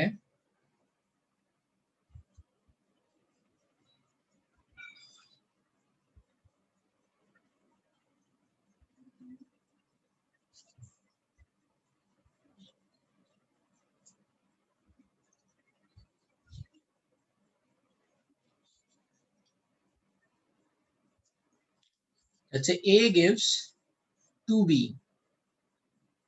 and A gives let's say 3C, यहाँ पे K1 है और यहाँ K2 है। Calculate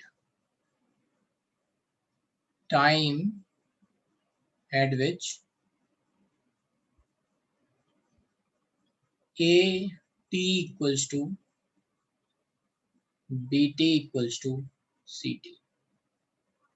मतलब ये पूछ रहे हैं ऐसा टाइम बताओ जिसमें ये सब बराबर हो जाएंगे। ठीक है, calculate time at which AT is equals to BT equals to CT, है ना। उसके लिए सबसे पहले थोड़ा सा मैं यहाँ पे फिर से लिख देता हूँ, T इक्वल्स टू 0 पे ये A है, T इक्वल्स टू T पे ये A minus x minus y है। अगर ये x कम घट रहा है तो ये कितना बनेगा 2x, और ये कितना बनेगा 3y। तो यहाँ पे एक आपको रिलेशन मिल गया है. What is the relation? कि 2x इक्वल्स टू 3y होगा, है ना, and which is equals to a minus x minus y. Now this is the hint, बहुत काफी है आपको x और y के बीच में रिलेशन बताने को. And then you can write k1 by k2. Let's say, बताओ भाई.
बताओ भाई.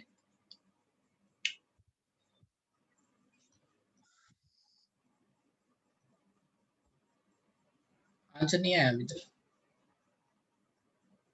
चलो मैं बता रहा हूँ. तो देखो, इसमें एक तो आपको x और y के बीच में रिलेशन मिल जाएगा, और वो उससे आप x a और b a के टर्म्स में निकाल सकते हो. लेट्स से,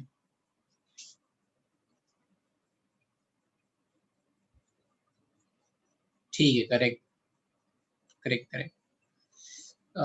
नहीं, k1 plus k2, k1 plus k2 की वैल्यू आप, चलो देखते हैं. हाँ, कुछ ऐसा ही आएगा सौरभ, देखते हैं. तो पहले तो यहाँ से समझते हैं. यहाँ से x और y की वैल्यू मिल गई आपको. तो 2x इक्वल्स टू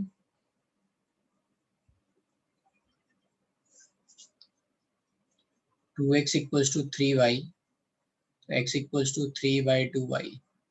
ठीक है, तो अब यहाँ पे लिख सकते हैं 2x equals to a minus x minus y. तो a इक्वल्स टू क्या हो जाएगा, 2x plus x plus Y. तो अभी आपको यहाँ पे पता है कि y इक्वल्स टू 2/3x है, तो y की वैल्यू लिख देंगे यहाँ पे, तो a equals to 3x plus 2/3x है ना, y की वैल्यू लिख दी मैंने। तो ये कितना हो जाएगा, ये 9 11, a इक्वल्स टू 11 x/3, ये तो हो गया a x के टर्म्स में, या फिर x इक्वल्स टू 3a/11, और y की वैल्यू क्या मिल जाएगी यहाँ से, 3/2 2/3x, एक y इक्वल्स टू हो जाएगा 2/3x, 2/3 into 3/11a, so this is 2a/11। ये वैल्यू मिल गई हमें x और y की वैल्यूज, ठीक है। अब let's say we have to do is, हमें ये भी देखना है कि यहाँ पे किसी भी टाइम पे b और c की कंसंट्रेशन बराबर है, ठीक है।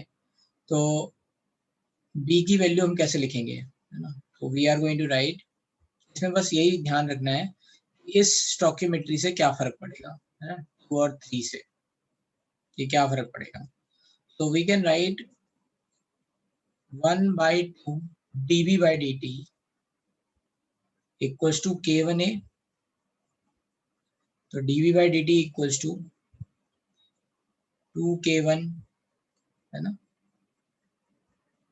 a, राइट, एंड b यहाँ से निकाल लेंगे हम, तो ये वैल्यू आ जाएगी 2k1 पूरा आपका जो पहले हमने लिखा था k1a k1 प्लस k2 है ना, 1 minus is to minus k1 plus k2 है ना। पूरा इंटीग्रेट वगैरह करेंगे तो सिमिलर आएगा, मैं बस यहाँ पे पूरा नहीं लिखना चाह रहा हूँ, I am just going to write like this, के मैं इसको ऐसे लिख लेता हूँ 2k1a dt, हमें पता है ये सारी वैल्यू ऐसा आ जाएगी। Similarly we can write 1/3 dc/dt equals to k2a, so dc/dt equals to 3k2a। तो यहाँ से जो इम्पोर्टेंट रिलेशन है वो ये मिला कि b/c इक्वल्स टू, अगर हम लिखेंगे है ना, c की वैल्यू ऐसे लिख लोगे आप 3k2 a dt है ना, बाकी ये सब तो कट जाएगा, क्या बचेगा 2k1 और 3k2, तो ये आ गया 2k1 3k2। तो यहाँ k1 और k2 का रिलेशन आपको आपस में निकालना पड़ेगा, ठीक है, तो ये ऐसे निकलेगा। तो जिन्होंने k1/k2 लिख दिया b और c, तो वो गलत आ जाएगा, राइट, क्योंकि यहाँ पे स्टोकियोमेट्री चेंज हो चुकी है। जब भी मैंने आपको कहा था कि स्टोकियोमेट्री से मल्टीप्लाई करेंगे कुछ, तो आपको ये ध्यान रखना है, हमेशा लिख के देखना है, ठीक है। तो जिन लोगों ने ये गलती करी है उनका आंसर थोड़ा सा गलत आएगा। एनीवे, अब आपको यहाँ पे अच्छा बी और सी की कंसंट्रेशन किसी भी टाइम पे सेम ले रहे हैं हम, है ना, so time at which b is equals to c, यहाँ पे 2k1 इक्वल्स टू क्या हो गया 3k2।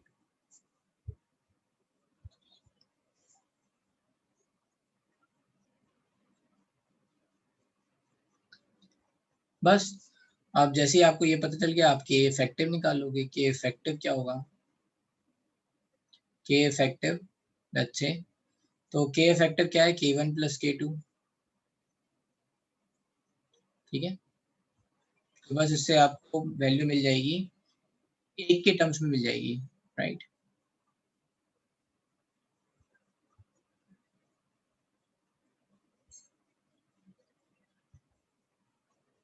मैं को अगर नहीं भी मेरे को चाहिए, मैं ये नहीं लिख रहा हूँ, ठीक है, ये रिलेशन, तो एक मिनट, कहाँ तक पहुंच गए थे हम, एक्स और वाई की वैल्यू मिल चुकी थी मैं,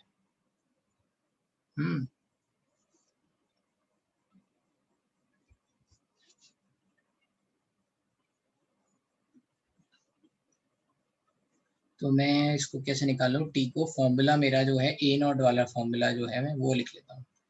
तो ए, लेट्स से मैं फिर से लिख रहा हूँ, A T equals to A naught E की पावर, या फिर ये वाला formula k1 plus k2 t equals to k1 plus k2 t equals to ln a not by A T, ये वाला फॉर्मूला था ना, ये लिख लेता हूँ, बस इससे मुझे टी की वैल्यू मिल जाएगी। मुझे ऑलरेडी पता है कि 80 वहां पे क्या होगा, 80 निकाल लूंगा एक्स और वाई की वैल्यू इन टर्म्स ऑफ ए डाल के, तो बस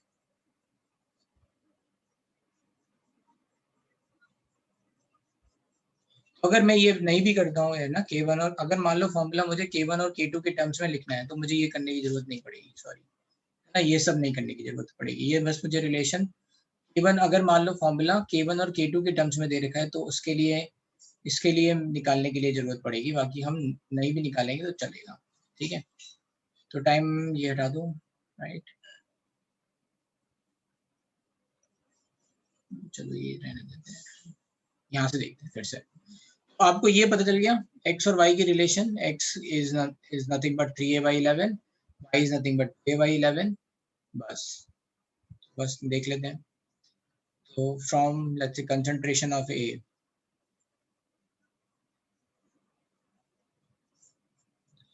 तो हमें पता है K1 plus K2T equals to ln a not by AD, बस। तो T equals to 1 upon K1 plus K2 ln a not की वैल्यू क्या है a, AT की वैल्यू क्या है a minus x minus y, तो यहाँ पे x और y की वैल्यू डाल देंगे। क्या है x और y की वैल्यू, 2a/11 3a/11, तो बस t equals to 1 upon K1 plus K2 ln a upon a minus 3a/11 minus 2a/11, 11 ऊपर चला जाएगा और ये कितना रह जाएगा 11 माइनस 5 तो 6, तो t equals to 1 upon K1 plus K2 ln 11/6। एक तो ये आंसर हो गया। अब अगर अगर कोई आदमी इस K1 बस प्लस K2 के टर्म्स में ना लेके, इफ somebody wants कि भाई मैं यहाँ पे केवल K1 के टर्म्स में लिखना चाहता हूँ, तो यहाँ पे ये रिलेशन काम आ जाएगा। then I can say कि भाई right, then I can say कि 2K1 इक्वल्स टू 3K2, यही था ना, हाँ। तो K2 इक्वल्स टू क्या हो जाएगा 2/3K1, तो यहाँ डाल देंगे, तो एक और आंसर हो गया। मतलब ये मल्टीपल में ऐसे आंसर आ सकते हैं, मल्टीपल में है ना। 2/3K1 डाल देंगे तो ये कितना हो जाएगा 5/3K1, 3 ऊपर चला जाएगा तो 3/5K1 ln 11/6, एक ये भी हो गया आंसर। या दूसरा answer in terms of K2, तो K1 क्या हो जाएगा 3/2K2, 3/2K2 डाल देंगे यहाँ पे तो कितना हो जाएगा 5/2, ये हो जाएगा 2/5, और t equals to 2/5K2 ln 11/6। ये सारे आंसर सही है, ठीक है।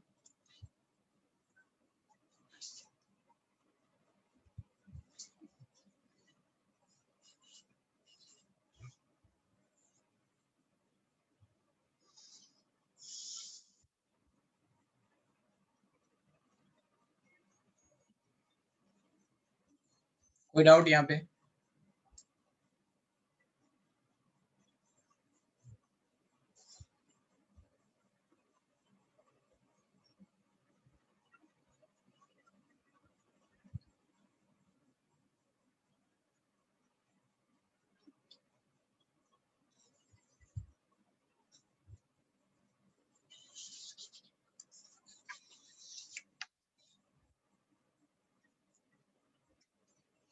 चलो एक लास्ट क्वेश्चन कर दें, ठीक है। अब ये आप करोगे, इसमें मैं नहीं बताऊंगा, तब तो करना है, बिल्कुल सिंपल सा क्वेश्चन है।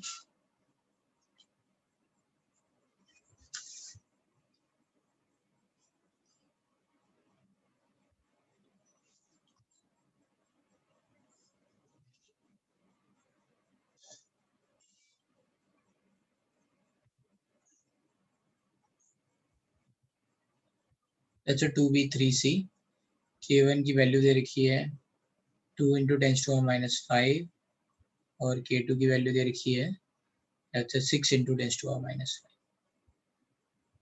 ठीक है। Calculate percentage yield of B and C, ये बताना है।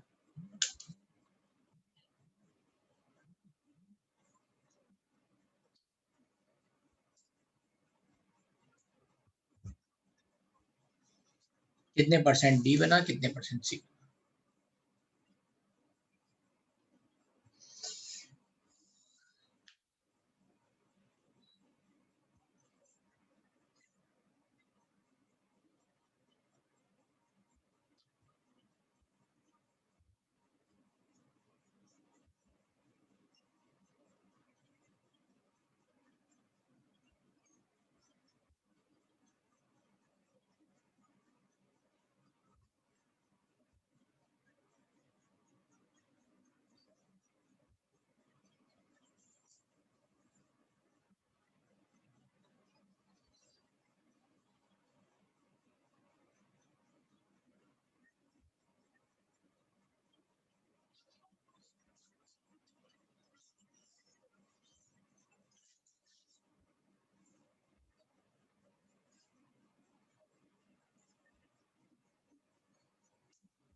कितना आया?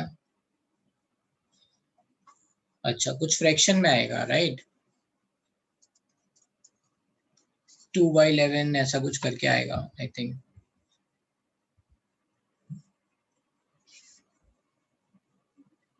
मैं 9/11, ठीक है। तो देख लेते हैं, एक 2/11, एक 9/11, क्या आंसर आएगा। तो बस यहाँ पे फिर से देख लो, यहाँ पे K1 और K2 की वैल्यू दे रखी है, तो पहले आप वही लिखोगे, है ना।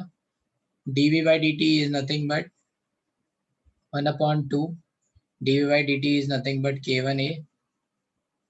तो यहाँ से B मिलेगा आपको, B is nothing but 2K1A dt, and similarly C is nothing but 3K2A dt। तो इससे ये रिलेशन मिलेगा, B और C में क्या रिलेशन है ना। तो B/C is nothing but 2K1/3K2। तो 2 इंटू K1 की वैल्यू कितनी है, 2 इंटू 10⁻⁵, एंड यहाँ पे ये कितना है, 3 इंटू 6 इंटू 10⁻⁵। इसको सॉल्व कर लेंगे तो ये 2/9 आ जाएगा।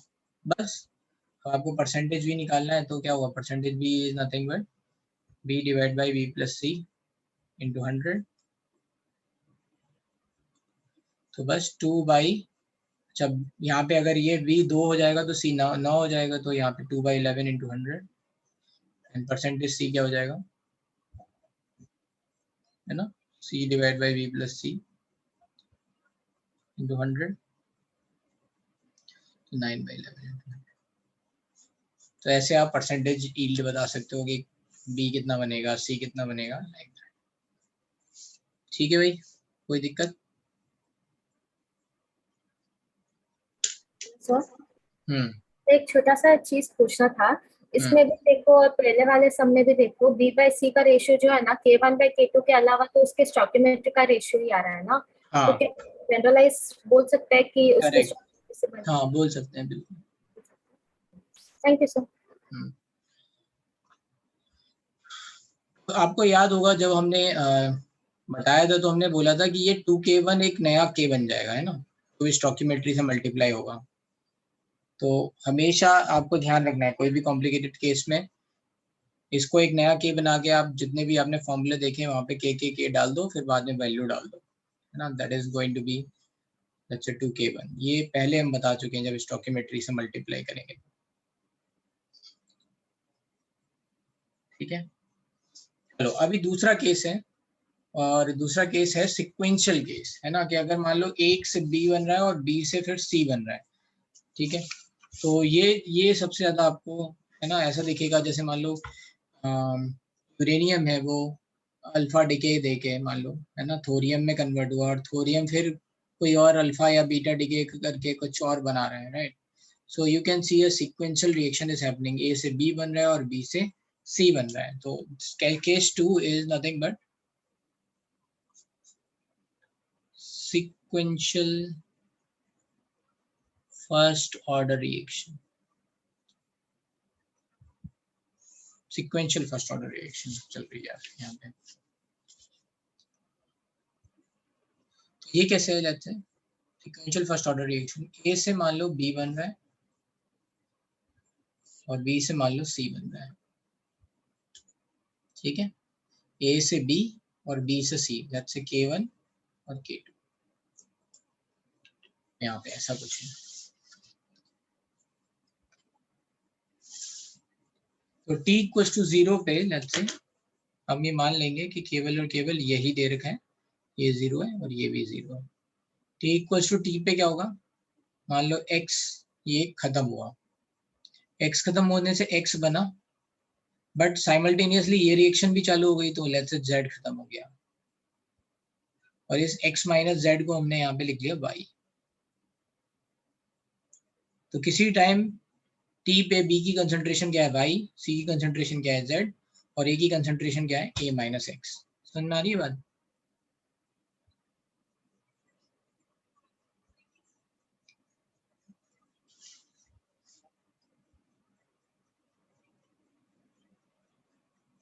ठीक है,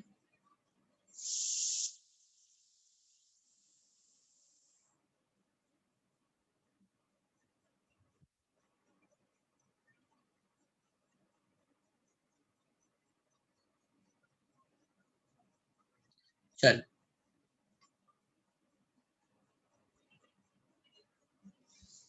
अब देखो, मान लो फॉर ए अगर हम बात कर रहे हैं, ए के लिए तो कोई प्रॉब्लम नहीं है, ए के लिए minus D A by D T is nothing but equals to K1A, और आप डायरेक्टली निकाल सकते हो, है ना, minus D A by A is nothing but equals to K1 dt। If you are going to integrate तो normal जैसे हमने देखा है वही आएगा, है ना। तो यहाँ पे आ जाएगा आपका, इसको इंटीग्रेट करेंगे तो ln a minus a not से a t equals to K1 t, है ना। इसको इंटीग्रेट करेंगे 0 से t तक के लिए, तो वही फॉर्मूला आपका बन गया। ए के लिए कोई प्रॉब्लम नहीं है, ए के लिए सेम आएगा, so you can write K1 t is nothing but ln a naught by at, or you can say t is nothing but 1 upon K1 ln a naught by at। And at का formula आपको बार बार लिख ले रहे हैं, at का formula क्या आता था, a नॉट, है ना, e की पावर माइनस K1 t,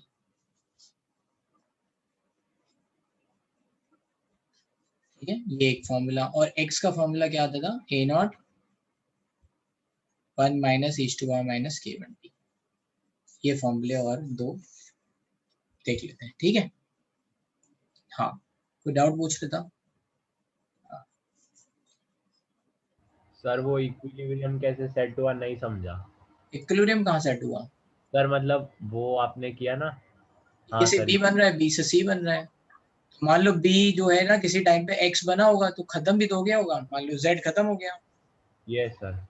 है ना। ओके। और ए तो हमें कोई मतलब नई बात नहीं पता चल रही है ए के लिए, बी के लिए हमें हमारे सामने चैलेंजेस आएंगे, है ना, क्योंकि बी बन भी रहा है और खत्म भी हो रहा है, ठीक है। लिखिए,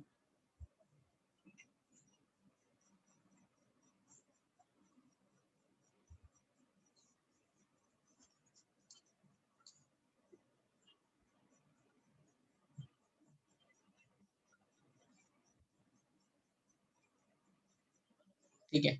अब मान लो बी लिखना हो तो क्या करेंगे,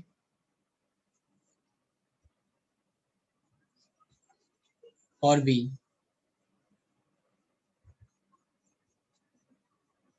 बी के लिए हम बोलेंगे कि भाई ये इस वाली रिएक्शन से बन रहा होगा और इससे खत्म हो रहा है, तो we will write dv by dt is nothing but, जैसे हमने स्टडी स्टेट में लिखा था,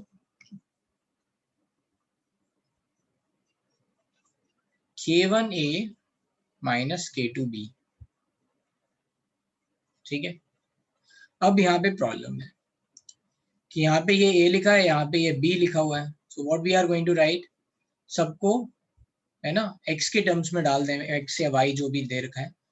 यहाँ पे dv, b की वैल्यू क्या है y, तो dy by dt is equals to हो जाएगा K1 a की वैल्यू क्या है, a नॉट को a लिख लिया हमने, e to power minus K1 t minus k2y, तो इसको इधर ले गए तो dy/dt प्लस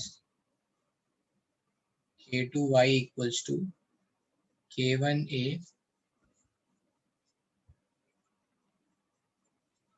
ये एक इक्वेशन बन गई। अब इसका इंटीग्रेशन थोड़ा डिफिकल्ट है क्योंकि इसमें एक इंटीग्रेटिंग फैक्टर से मल्टीप्लाई करेंगे तभी जाके ये दोनों एक साथ आप इंटीग्रेट कर सकते हो, ठीक है। तो ये नॉर्मल ऐसे आप इसको इंटीग्रेट नहीं कर पाओगे, ठीक है, इस पूरे को एक साथ इंटीग्रेट। तो उसके लिए इस तरह की जो भी इक्वेशन होती हैं आप आगे पढ़ोगे मैथमेटिक्स में, उसमें आपको एक इंटीग्रेटिंग फैक्टर से मल्टीप्लाई करना होता है। तो मल्टीप्लाइंग ये हमें तो पता है इसलिए हम यहाँ पे तो आसानी से लिख सकते हैं। तो जब भी कभी आपको ऐसा दिखेगा, है ना, आप ध्यान रखना क्योंकि ये क्या बना, एक तरह से ये ऐसे बन गया, right, dy plus k2y dt equals to k1a e's to r minus k1t dt। अब ये आसानी से ऐसे बने होगा, तो इसको क्या करते हैं, एक इंटीग्रेटिंग फैक्टर से मल्टीप्लाई करते हैं। जैसे याद है हमने एक सूडो फर्स्ट ऑर्डर में क्या किया था, इंटीग्रेशन करने के लिए उसको फ्रैक्शन में कन्वर्ट किया था, वैसे ही यहाँ पे तो multiplying by integrating factor e की पावर k2t, इससे मल्टीप्लाई कर रहे हैं, दोनों तरफ मल्टीप्लाई कर दो तो ये क्या हो जाएगा, e की power k2t dy plus e की power k2t y dt equals to, ये k1a बाहर निकाल लेते हैं, e की पावर माइनस k1t, तो ये हो जाएगा इससे मल्टीप्लाई हुआ है तो ऐड हो गया है ना, तो e की power k2 minus k1 t dt, ठीक है। अब इससे क्या फायदा हुआ, अगर आप ध्यान से देखो, है ना, इसको ये लिखा हुआ है y इंटू ई की पावर k2t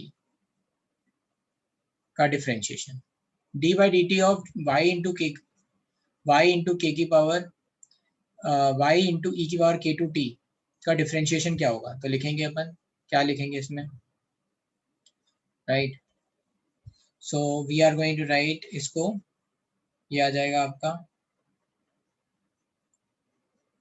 पहले इसको डिफरेंशिएट किया तो dy by D T into E की पावर k2t, ठीक है, प्लस फिर इसको रहने देंगे y और इसमें डिफरेंशिएट करेंगे, तो इसको डिफरेंशिएट करेंगे तो क्या हो जाएगा, e की पावर k2t के कारण k2 बाहर, है ना, dt का डिफरेंशिएशन लेंगे तो यहाँ पे क्या हो जाएगा, dy dt इज 1, तो y इंटू k2, फिर क्या हो जाएगा, e की पावर k2y t, ठीक है।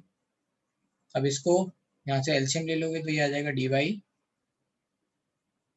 इंटू ई की power k2t plus y into k2 ई की power k2y into t,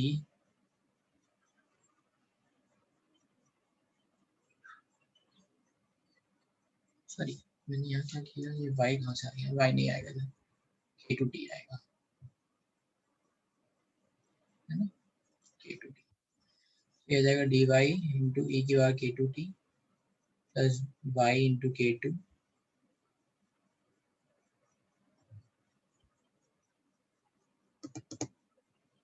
k2 e की पावर k2t dt, ठीक है।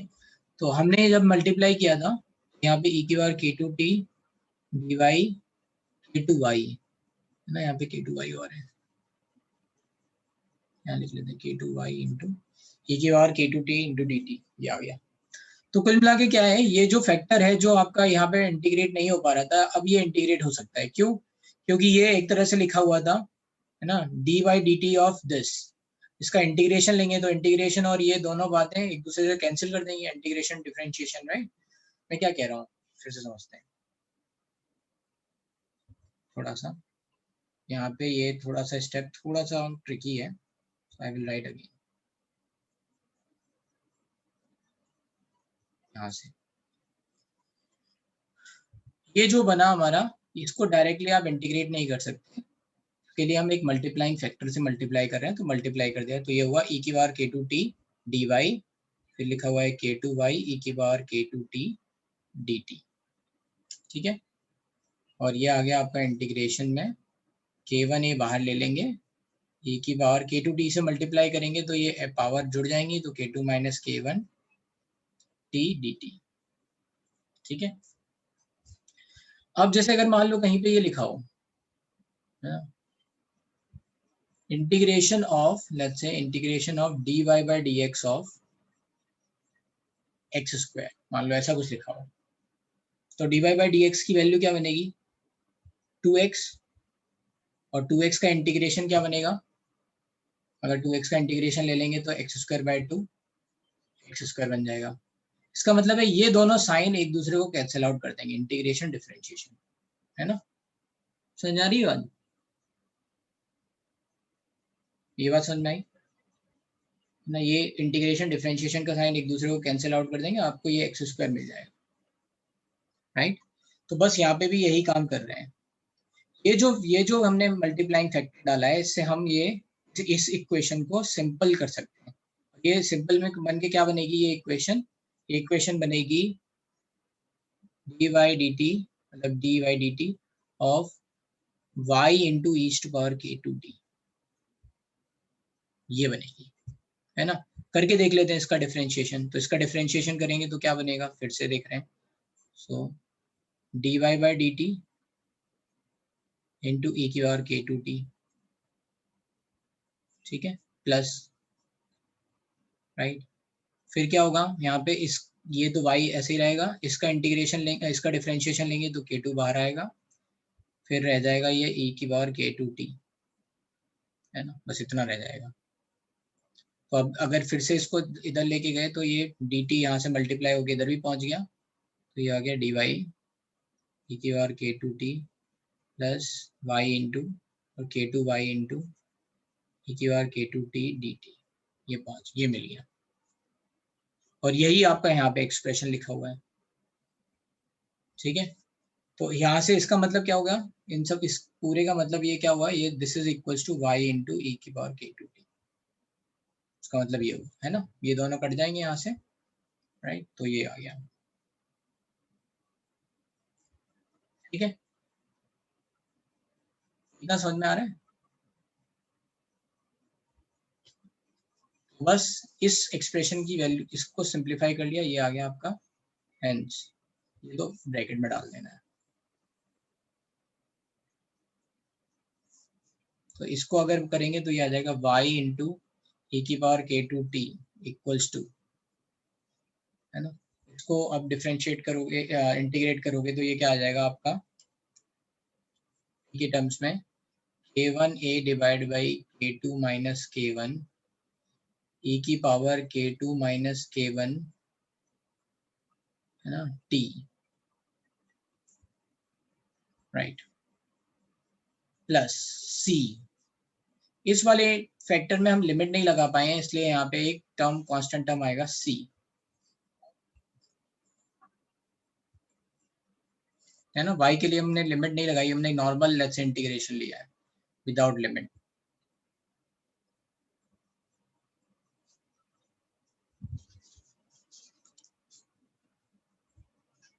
ठीक है। जिसको ये इंटीग्रेशन थोड़ा सा डिफिकल्ट लग रहा है वो घबराए नहीं, इसका बस आंसर आपको फॉर्मूला याद रखना है, ठीक है, एक टी मैक्स का फॉर्मूला आता है और एक बी मैक्स का फॉर्मूला आता है, बस वही दो चीजें याद रखनी है।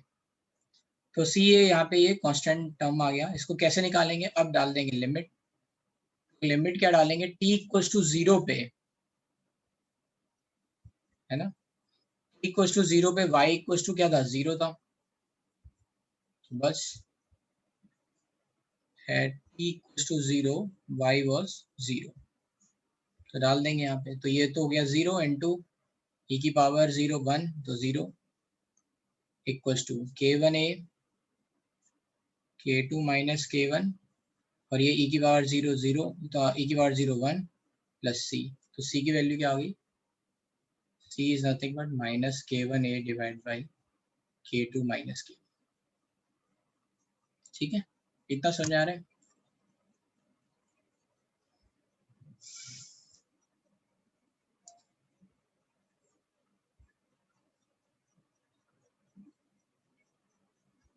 अब इसको यहाँ डाल दो तो y की वैल्यू मिल जाएगी। y equals to y into e की power k2t is nothing but, है ना, k1a। इसको अगर ले लेंगे कॉमन, इसको कॉमन लेंगे तो यहाँ पे ही आ जाएगा -1, है ना, राइट। तो ये हो जाएगा k1a divide by k2 minus k1 e की power k2 minus k1 t -1। ये आ गया y। हमें y निकालना है, तो अब इसको इस तरह डिवाइड कर दो, ये इधर ले गए। y इक्वल्स टू क्या हो जाएगा, k1a divide by k2 minus k1 e की पावर k2 माइनस k1। चाहिए ऊपर जाएगा तो ये माइनस k2 हो जाएगा, t -1 अपॉन e की पावर k2t, है ना। ये इसको डिवाइड करेंगे तो ये तो कट गया, यहाँ से क्या आया -k1t, और ये ऊपर जाएगा तो ये -k2t। तो y की वैल्यू आ गई, y is nothing but concentration of v is nothing but k1a divide by k2 minus k1 e की power -k1t minus e to power -k2t। ये आपको b की वैल्यू मिल गई।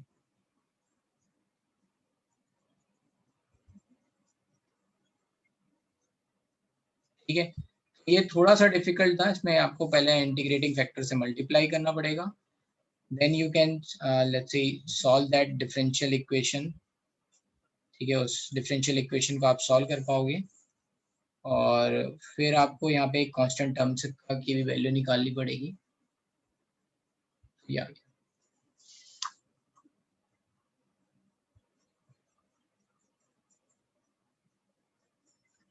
अगर अब b पता है तो c निकल जाएगा।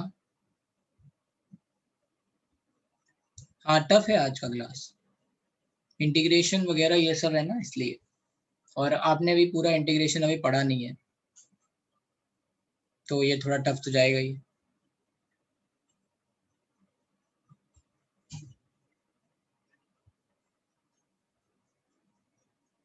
इसके बाद इंटीग्रेशन के बाद एक लास्ट चैप्टर रहता है डिफरेंशियल इक्वेशन, उसमें ये एक मैथमेटिक्स में पढ़ाएंगे सर कि कहाँ मल्टीप्लाई करना पड़ता है। इस इक्वेशन को आप सॉल्व नहीं कर पाओगे अगर आप इंटीग्रेटिंग फैक्टर से मल्टीप्लाई नहीं करोगे तो अभी फॉर द टाइम बीइंग आप बस समझ लो, है ना, वो पूरी रीजनिंग सर बताएंगे।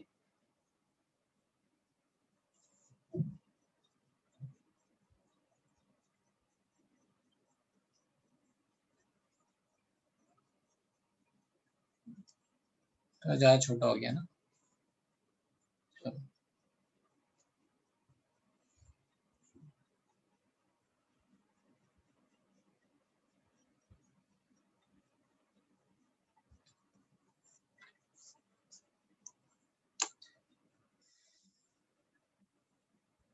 तो आपको बस इनके रिजल्ट याद रखने हैं।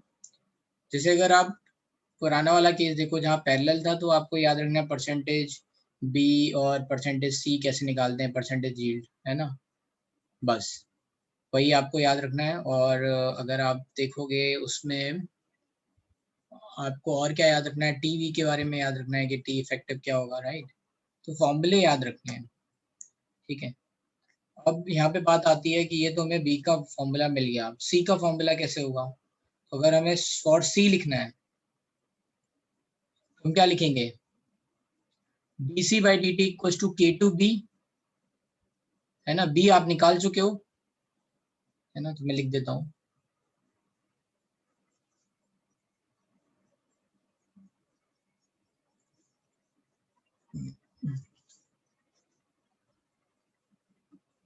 For C. So D C by D T equals to K two B. तो डी सी इंटीग्रेट करेंगे K two B D T, बस आप इसको इंटीग्रेट कर लो, इससे आपका आंसर आ जाएगा। तो सी की वैल्यू आ जाएगी आपकी, के टू बी की वैल्यू क्या है, K one A on K two minus K one e की power minus k1t minus e to power minus k2t dt। कहाँ से कहाँ तक इंटीग्रेट करना है? 0 से t तक के लिए इंटीग्रेट करना है। ठीक है, तो यहीं पे छोड़ दे रहा हूँ मैं, इंटीग्रेट करने से आंसर आ जाएगा। ये इंपॉर्टेंट नहीं है कोई बहुत ज्यादा फॉर्मूला।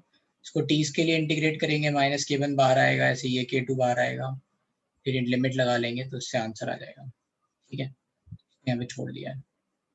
अब बात आती है यहाँ पे T max, time at which concentration of B is maximum।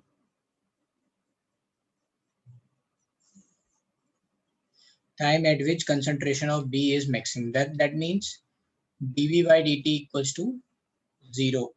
That means dV by dt equals to 0। तो अब यहाँ पे देख लो, जो भी आपने B का फंक्शन बनाया है इसको विद रेस्पेक्ट टू t 0 कर लो, तो d by dt ये तो बाहर आ जाएगा k1a divide by k2 minus k1 e की power minus k1t minus e की power minus k2t equals to 0। तो ये क्या हो जाएगा? ये तो 0 हो गया। ये क्या आ जाएगा? माइनस k1 टू पावर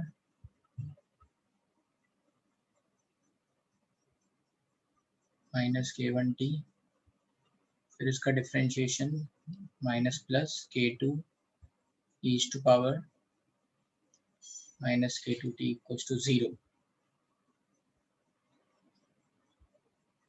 ठीक है, अब क्या होगा? ये इधर ले गए, k2 e की power minus k2t equals to k1 to power minus k1t, divide कर देते हैं, ये इधर ले जाते हैं, तो k2 by k1 equals to, ये इधर ले गए, लेट्स से e की power k2 minus k1t, ln ले लो, ln k2 by k1 equals to k2 minus k1t equals to 1 upon k2 minus k1 ln k2 by k1। ये आ जाएगा T max, time at which B की concentration maximum है, ये आ गया, लिख लो।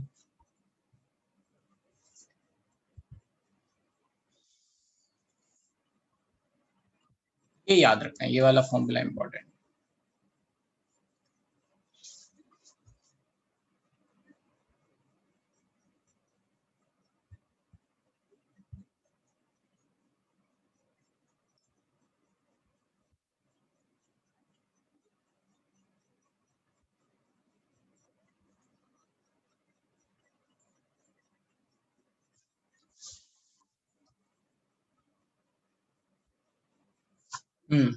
बोलो जास्करन।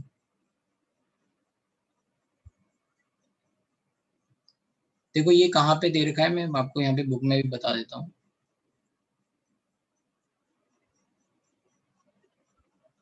बोलो जास्करन बेटा।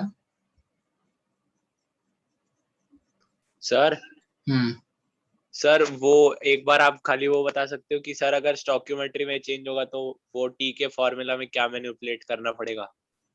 आपको पहले लिखना है, जैसे डी बाई डी टी लिख रहे हो आप, यहाँ पे डीवी बाई डी टी लिख रहे हो, तो उसको आप पहले लिखो, तो उसमें नीचे आएगा 1/2 डीवी बाई, है ना, डी टी इक्वल्स टू, तो वो 2 उधर चला जाएगा, है ना।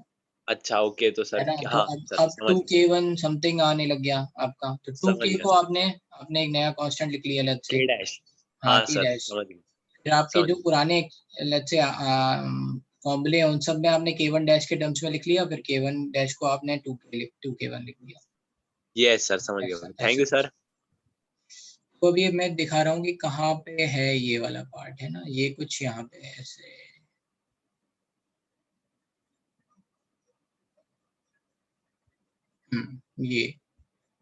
ये सीक्वेंशियल वाला आपका है ना, ये यहाँ पे, तो आप यहाँ से भी रेफर कर सकते हो। ठीक है, ए से बी और बी से सी बन रहा है, एंड ये जो डेरिवेशंस हैं बस वो मैंने आपको यहाँ समझा दिए हैं। D V by D T निकालेंगे k1a माइनस k2b, राइट। यहाँ पे फिर ये e की पावर k2t को हमने, है ना, इंटीग्रेटिंग फैक्टर से मल्टीप्लाई किया, फिर इसको सॉल्व किया, राइट। तो इस तरह से आप सॉल्व करोगे तो इससे ये पूरा वही फॉर्मूला बनेगा। थोड़ा डिफिकल्ट सा दिख रहा है फॉर्मूला, ये आ गया b, फिर ऐसे ही आप c के लिए निकाल लोगे, है ना, इसको इंटीग्रेट करके। अब यहाँ पे जो इम्पोर्टेंट है वो मैक्स और टी मैक्स था, तो टी मैक्स हमने अभी आपको बता दिया है। टी मैक्स जाएगा आपका k1 minus k2 divide by ln k1 by k2। अगर माइनस साइन ले लेंगे तो हमने जो फॉर्मूला बनाया वो बन जाएगा, है ना। सो k2 माइनस k1 हमने लिखा था, है ना, k2 माइनस k1। इससे माइनस बाहर निकालो और इसको उल्टा लिख दो, इधर से माइनस निकालो तो पॉजिटिव हो जाएगा ना, माइनस माइनस मतलब ये वैल्यू ऐसे ही लिखी हुई है, k1 minus k2 ln k1 by k2, है ना, ऐसे। चाहे आप ये लिख लो, चाहे ये लिख लो, ठीक है। इसके बाद बस इस वैल्यू को अगर हम की वैल्यू को इसमें पुट कर देंगे, है ना, इसमें b में वैल्यू पुट कर देंगे, यहाँ टी मैक्स, b मैक्स मिल जाएगा। बस उसका फॉर्मूला आप ये याद रख लो, है ना। Substituting equation into let's say यहाँ पे तो ये आ जाएगा k2 by k1 k2 divide by k1 minus k2, बस उसी को लिख रहे हैं।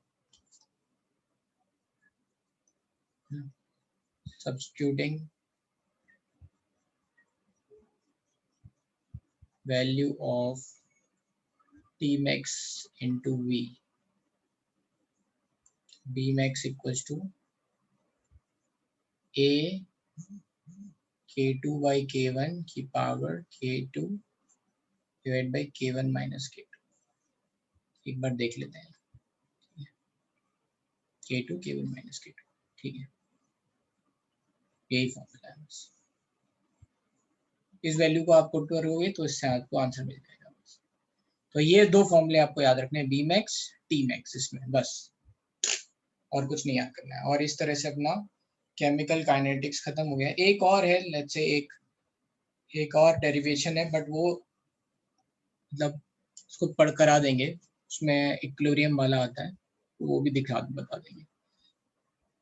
अपनी बुक में नहीं दे रखा है, ठीक है, यहाँ पे, लेकिन अगर चाहें तो वो केस भी कर सकते हैं, थर्ड केस। तो आज के लिए काफी है, लेट्स देख लेते हैं कि क्वेश्चन कैसे आएंगे, है ना, एंड देन यू कैन गो।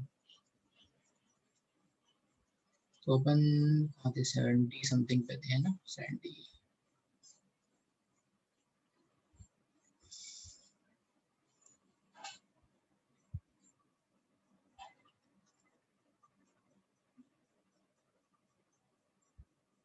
ठीक है, अच्छा, हाँ, ये देखो प्रोडक्ट लाइन का भी मैंने अभी ग्राफ नहीं बनाया इसके लिए, तो इसमें ग्राफ देख लो, अगर ये सीक्वेंशियल वाले में ग्राफ कैसे बनेगा।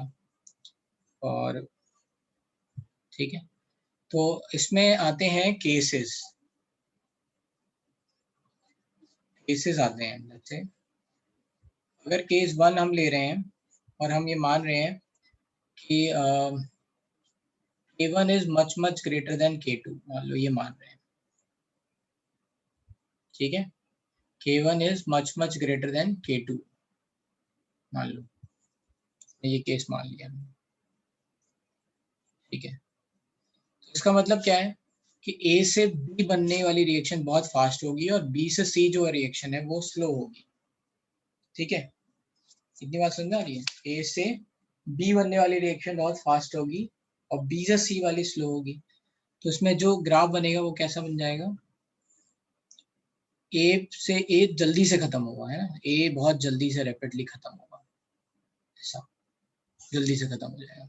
ये तो हो गया A की कंसंट्रेशन। बी क्या होगा, बी जल्दी से बनेगा और फिर धीरे धीरे धीरे धीरे खत्म होता जाएगा, ऐसे जो भी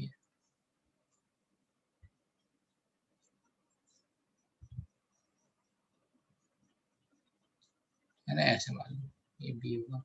तो हम यहाँ बी मैक्स निकाल सकते हैं ना, B max T max, B की कंसंट्रेशन।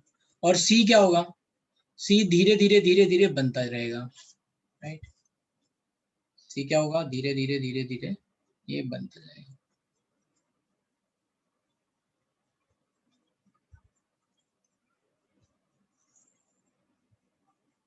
सी ठीक है, ये तो हो गया केस 1 के लिए ग्राफ। तो इससे आपको आइडिया लग जाएगा ए बहुत जल्दी खत्म हो रहा है, राइट। केस 2, अगर मान लो जो है K1 is much less than K2 है और K2 बहुत ज्यादा है।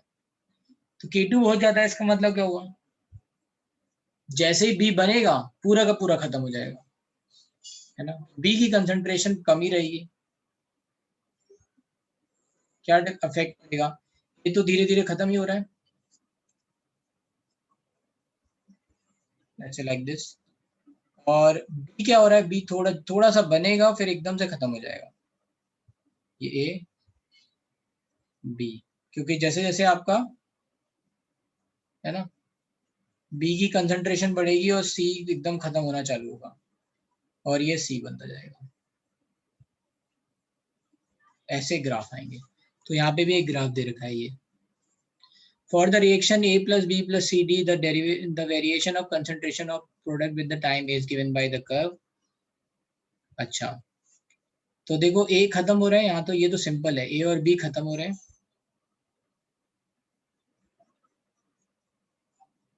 ठीक है।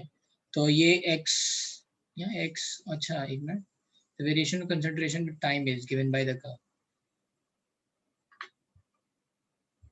तो ये C, ये तो खत्म होगा, और ये किसके लिए बोल रहे हैं, the variation of concentration of products, sorry products के लिए बोल रहे हैं, प्रोडक्ट्स, concentration of products। तो प्रोडक्ट्स बनेगा, प्रोडक्ट्स बन किससे रहा है, Y से बन रहा है, बनेगा ऐसे। तो ये तो कुछ नहीं है, ये तो ऐसे ही था। एनीवे, फॉर द रिएक्शन यहाँ पे देख लेते हैं K1 and K2 if the reaction are of first order then dV by dt is equals to, ये पूछ रहे हैं dV by dt क्या होगा, तो dV by dt यहाँ पे बन रहा होगा K1A minus K2B, K1A minus K2B, ये हो गया आंसर,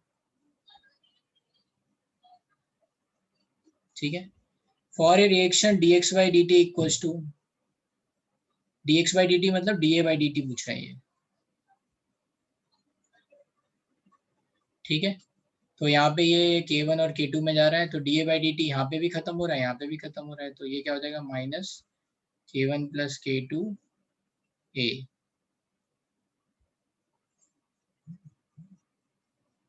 तो ये आ जाएगा माइनस K1, है ना, D खत्म हो रहा है ना, dA by dt। अरे 2 मिनट रुक जाओ बस, उसके बाद खत्म ही कर रहे हैं। फिर ये substance undergoes first order decomposition, the decomposition follow to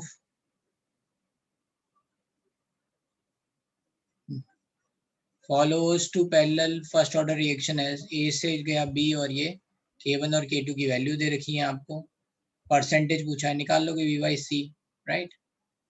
इस तरह से ये क्वेश्चन है, तो बहुत सिंपल से क्वेश्चन है, राइट।